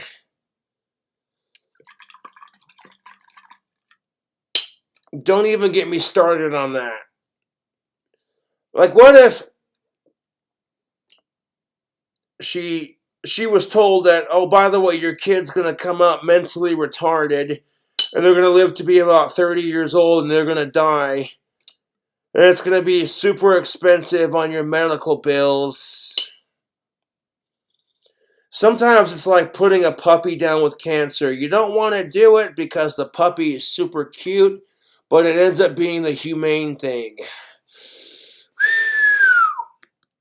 But also that the dad is just not seen as being the right sort of person to care for and tend for their children. And it's probably true that men and women do tend to have different parenting styles, but it doesn't mean that a man can't bring up his children or be extremely useful. Another way of looking at it, extremely useful for his children, for their dad to be in their life. So, Ian, your son Gavin was being pursued by the Child Maintenance Service. What was his story? Oh man, this Anne Whittlecombe chick, she seems pretty cool, dude. I'd have a pint with her or a cup of tea and just, listen to her stories. Be like, old people are the shit, dude. They got so much wisdom and experience. Dude, I got mad respect for my elders. Had 3 children, which he... Here's Ian Briggs, another man who has suffered at the hands of the hypocritical society that bitches about men being sexist. Oh. He's paying child maintenance for, been paying the maintenance that was required. One he was paying through CMS, the other one he was paying through a court order. A few years ago, unbeknown to me, one of the wives instigated a financial investigation into Gavin's finances. Gavin used to talk to me about everything. We were like best buddies, and I went down to see him one weekend, the end of June, and on the next Wednesday following, Gavin disappeared. Nobody knew where he was. We flagged it up to the police that he was missing. The police put out searches for him. We had 3 days of not knowing where he was. On the Friday, the police discovered his body in a car 180 miles away from his home, and he basically used a disposable barbecue to commit suicide in the car.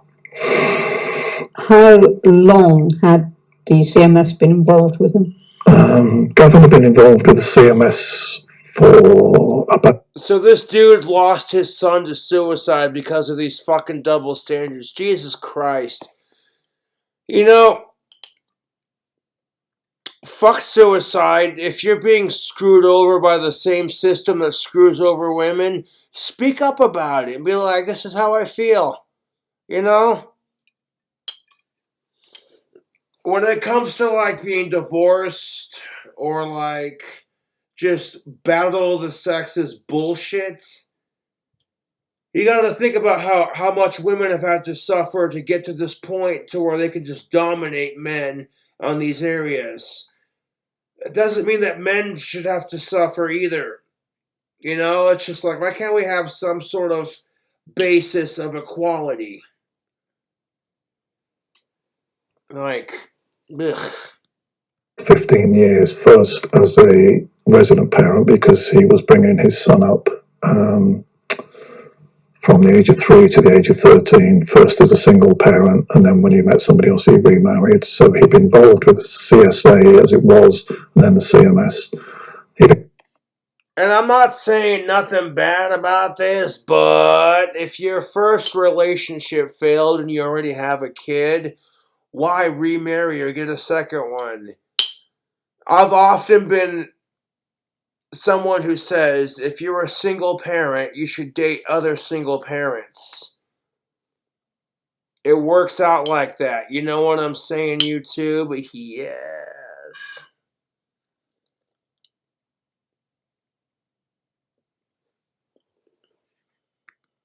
Trying to get child maintenance from the mother, but he never got a penny out of them. The CSA just weren't interested. As far as they were concerned, Gavin earned enough money to be able to look after his son on his own. And that's the bitch of it. Let me grab another beer.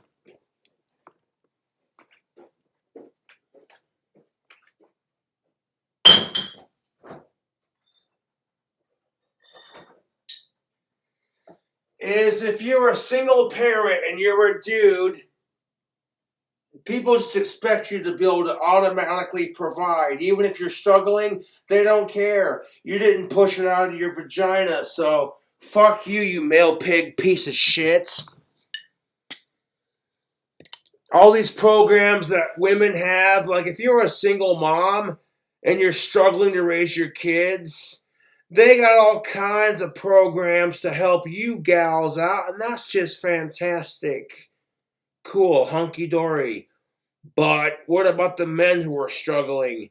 Oh, that's right, nobody gives a shit about men. At the age of 13, Gavin's eldest son decided he wanted to go and live with his mother. His decision, we don't really know why, but that's what he did. And at that point, Gavin and the mother of that child agreed a payment between the two of them of child maintenance. Gavin used the CMS calculator to agree that payment. And that went on for a few months. And for some reason, the mother decided that Gavin wasn't paying her enough, so she went to the CMS. And that's when he got involved, basically, with the CMS as it is now. And what date was that? Oh, I can't remember roughly. A year. The year would have been, where are we, 2016, 17, something like that. So, for several years, yeah, the CMS were in contact with Gavin? Yeah, for 3 years, Gavin would have been in contact with the CMS. And they ended making an assessment that left him as what? Yeah, it was, we didn't know, I didn't know anything about all this stuff towards the end. Gavin didn't talk to me about it. Okay, I don't care. Fuck suicide. Your little 13-year-old bastard son wants to be a little cocksucker and say, fuck you, I want to go live with mom. That's no reason to off yourself, man. It really isn't. Like, it could be worse. Only after we'd started going through. And when it comes to suicide, it could be worse. You think you have a bad life? It really could be worse. His paperwork after he'd passed away, that we found 3 letters from the CMS, one dated June 19, one dated May 20 and one dated in June 20. When I started looking through these letters, they just didn't make sense. I had to sit down and try and work out what was going on. So in these letters, basically it said that Gavin earned a basic wage of around £50,000 to £53,000 a year, which I know is right because I have Gavin's bank statements and his tax returns, all that sort of stuff. So that figure was correct. What wasn't correct, or what I couldn't figure out, was that the CMS had added an additional £26,000 income to Gavin's annual income. So they were saying he was earning about 80,000. Yeah, well, £76,000 was the exact figure that they came up with. And we made an assessment on that basis. Yes, yeah. And what did that leave Gavin? Could you imagine having to pay $76,000 to cover your child support payments?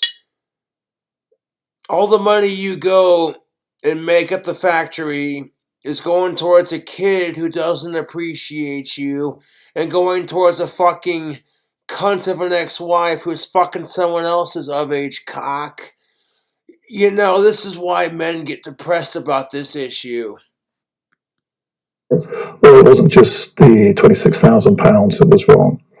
They'd come up with a arrears figure of £15,900 and something pounds. Now I know from Gavin's... But £15,000 is still a lot of fucking money, dude. Just to raise a kid. No. Yeah. Abstinence is God's way of just saying no. Gavin's bank statements, etc., that he'd been paying his child maintenance. You know, he wasn't an innocent. He did miss an occasional payment, but he had been paying it.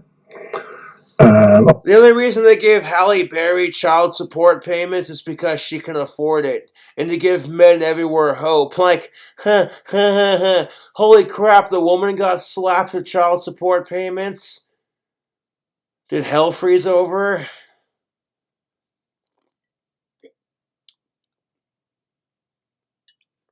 Satan's sitting there with testicles hanging off his icicles like, God damn it. Worked it out. In the last year of his life, he paid nearly £16,000 out in child maintenance for the 3 children. So I couldn't work out. £16,000 for 3 child support payments. I'm not sure what that is in American, but it's in the 1,000 mark, so it's going to be a little...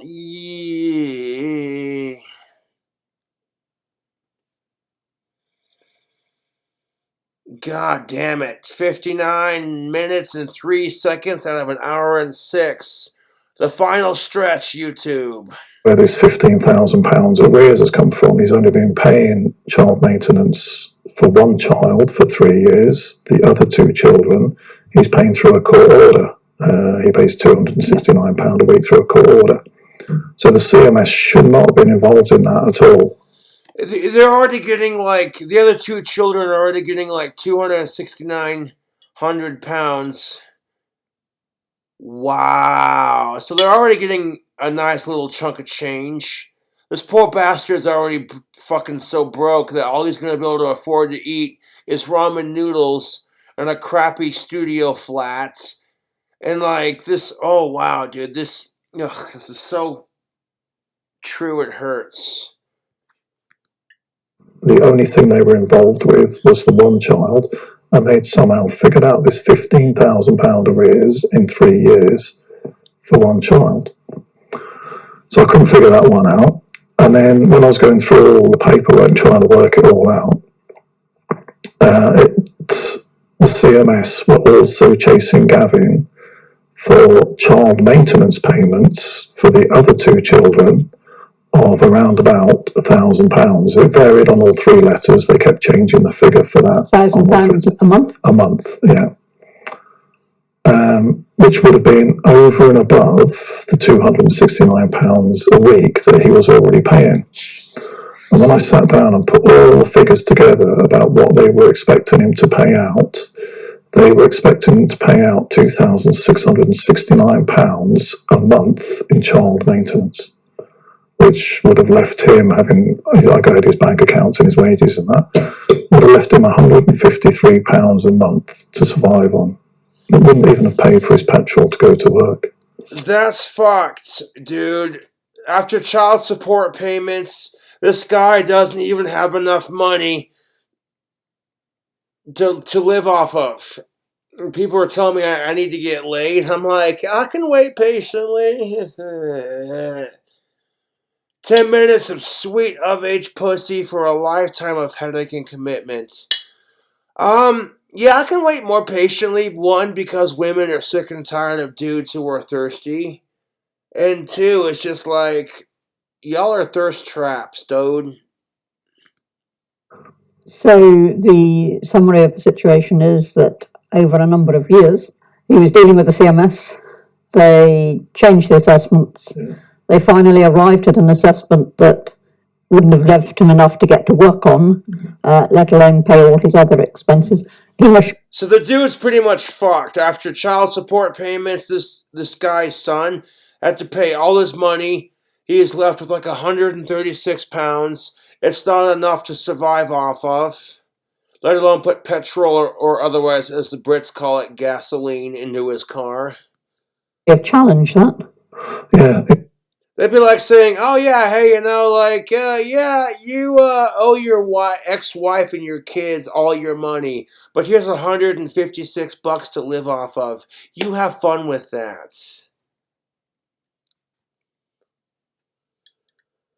And I'm like, dude.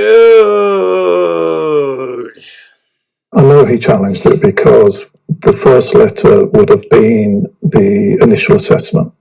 That was back in 19. So it would have had an initial assessment back in 19. He would have challenged it, and they came back with another letter basically saying, we've looked at the figures, and the figures are correct, you've got to pay it. He would have challenged it again, because I have a third letter, which ironically arrived the day after the police found his body, that said again that they looked at all the figures. As far as they were concerned, the figures were correct, and that was what they were expecting him to pay. And is your view that the actions of the child maintenance service over a period of time contributed towards his suicide? Oh, definitely, yeah, definitely. There's no way out for him. There's always a way out, dude. Fuck suicide. Like, fucking Jesus Christ. I can't begin to imagine, so I'm not going to sit here to speak for this guy. But if you're being screwed with child support payments, you know, it sucks that you gotta eat your wife's cunt without getting a blowjob in return, but, you know, that's kind of how it is. And dude, my heart goes out to this guy. This is the number one thing that scares me about having kids, is not having enough money to support them. Or like they grow up and make their own mistakes and then, you know what I'm saying? Like, fuck suicide and fuck sickos for that matter. How's he going to live on £153 a month? Yeah, how the fuck do you expect to live off £153 a month? That ain't shit. You might better, like, live off of, like, ramen noodles, but then, like, how you supposed to live? You know what I'm saying? That's fucked. That's beyond fucked, YouTube. He's fought against the CMS. He's argued with the CMS. I know he has, because he's talked to me at times about arguing with the CMS. And I've had dealings with the CMS since, and they are just intransigent. They will not listen. They don't care. You know, some of the phone conversations I've had with them are just horrendous. I'm his father, but they will not talk to me about anything. It's just, I can understand where he would have been once you get to that point where there is just no point in talking to anybody anymore. Nobody's listening to you. You have nowhere else to go. I've been fighting this case now for... And that's the thing of it. That's exactly what I'm saying, is people don't give a shit about men. 14 months since I found out what was going on. And I've tried all sorts of people. I've written to you, I've written to MPs, I've written to my MP, I've written to DWP, I've put complaints in to the ICO, I've got a complaint in with the PHSO, I've got complaints in all over the place. I've done a couple of podcasts with various people. I've tried speaking to media people, but the media don't want to talk about it. Nobody wants to talk about this, and I cannot figure out why. I don't know. I cannot figure out why they don't want to talk about it. There's this. I mean, I've done a lot of research since I lost Gavin into the CMS and the way they behave. They are just completely seem to be completely above the law. The stuff they do, the stuff they get away with, they can raid people's bank accounts. They put in DEOs on people, a lot of them all based on fictitious arrears and questionable figures, as in Gavin's case. And nobody seems to be interested in it at all. You know, it's just crazy, all the stuff that's going on, and nobody wants to take any interest in it. And do you think there would be interest taken if it was the women who were suffering like this? Yeah, definitely, yeah, because you only have to look at some of the broadcasts that have gone out, and it's always the women. That's the truth. We're at an hour and 4 and 4 seconds out of an hour and 6 and 22. We're nearing the home stretch. Again, I got to take another beer piss. Right back.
Side that's put across, the men seem to be just completely ignored. Pooping made easier. A revolutionary discovery by a top food scientist has helped more than 45,006.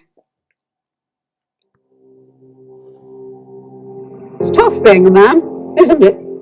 Pursued by the child maintenance service for money that you haven't got, and quite often for money that you don't even owe. Yeah, it's tough being a human. To be honest, I'm not trying to disagree with Miss Ann over here, but it's the truth. It's just tough being a human being, dude. Oh, I'm feeling exceptionally tipsy. Yeah. Unable to see your own children. The court's completely ineffective when it comes to imposing their own orders if the ex-partner doesn't want the man to see his own children. Regarded as the perpetrator right from the very first minute. Yeah, that's kind of the bitch of it. Like, men are either the universal perpetrator or the universal hero. And I'm like, that's kind of shit, to be honest with you. An allegation of rape or sexual assault. And quite regardless. Yeah, if women got accused of all the false allegations, they would hate it too, dude. You know, that's just it, ladies. If you would hate a man to accuse you of rape, and then have it not be true and him get away with it, and then you get punished for it, What gives you the right to do it to him? Especially when you want to fucking sit there on your high horse and bitch about what pigs men are. And I'm like, I'm just gonna keep my mouth shut and take a sip of this beer. Whether the allegations stand up or not, the man is named, the woman is not. If the woman is shown to have acted through malice, she still isn't prosecuted. And then, if a man simply wants to pursue a career on the same basis as a woman, he is thwarted by quotas and all women shortlists. For decades now, we have regarded women as the victims in society. But it does appear as if the pendulum has really swung in the opposite direction. That is the truth. Like, for years in society, and that's just the truth, women were victimized to a lot of crap. That's why we had the women's suffrage, the women's movement, YouTube. But now that women have more rights, it should be equal opportunity. It doesn't mean now we gotta have a reverse of the 1950s. You know? That's all I'm saying. I will continue to fight sexism and racism regardless of gender and color of your skin. Because to me, if you're going to discriminate against somebody simply because they're black or they're a woman, that's retarded. And now it's men who are the second-class citizens. Fucking A. If you have been affected by any of these issues raised in this documentary, you can contact the Samaritans for free. 365 days a year, day or night. Yes. Makes me appreciate my 4-year dry spell, I'll tell you that right now.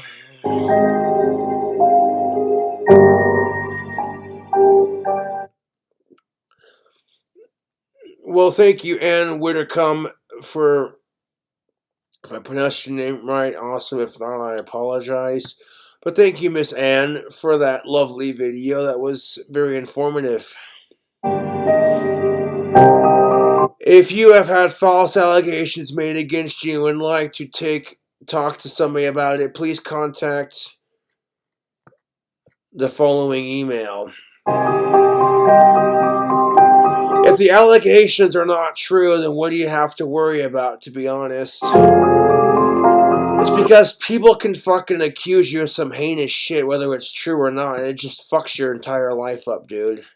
And it's fucking sad, because no one stops and think, how would it feel if I got accused of the same allegations and they weren't true, and I got in trouble for it? I'd hate it.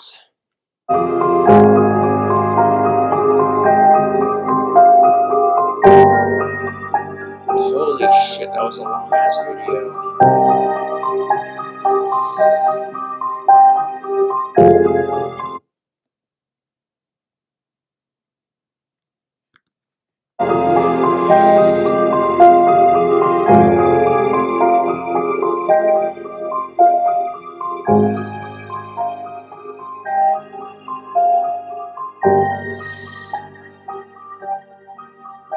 Holy crap, 1 hour long video response, which is probably going to be more than 2 hours.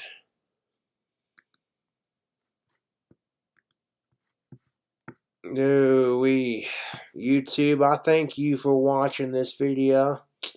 Cheers, I'll catch you later.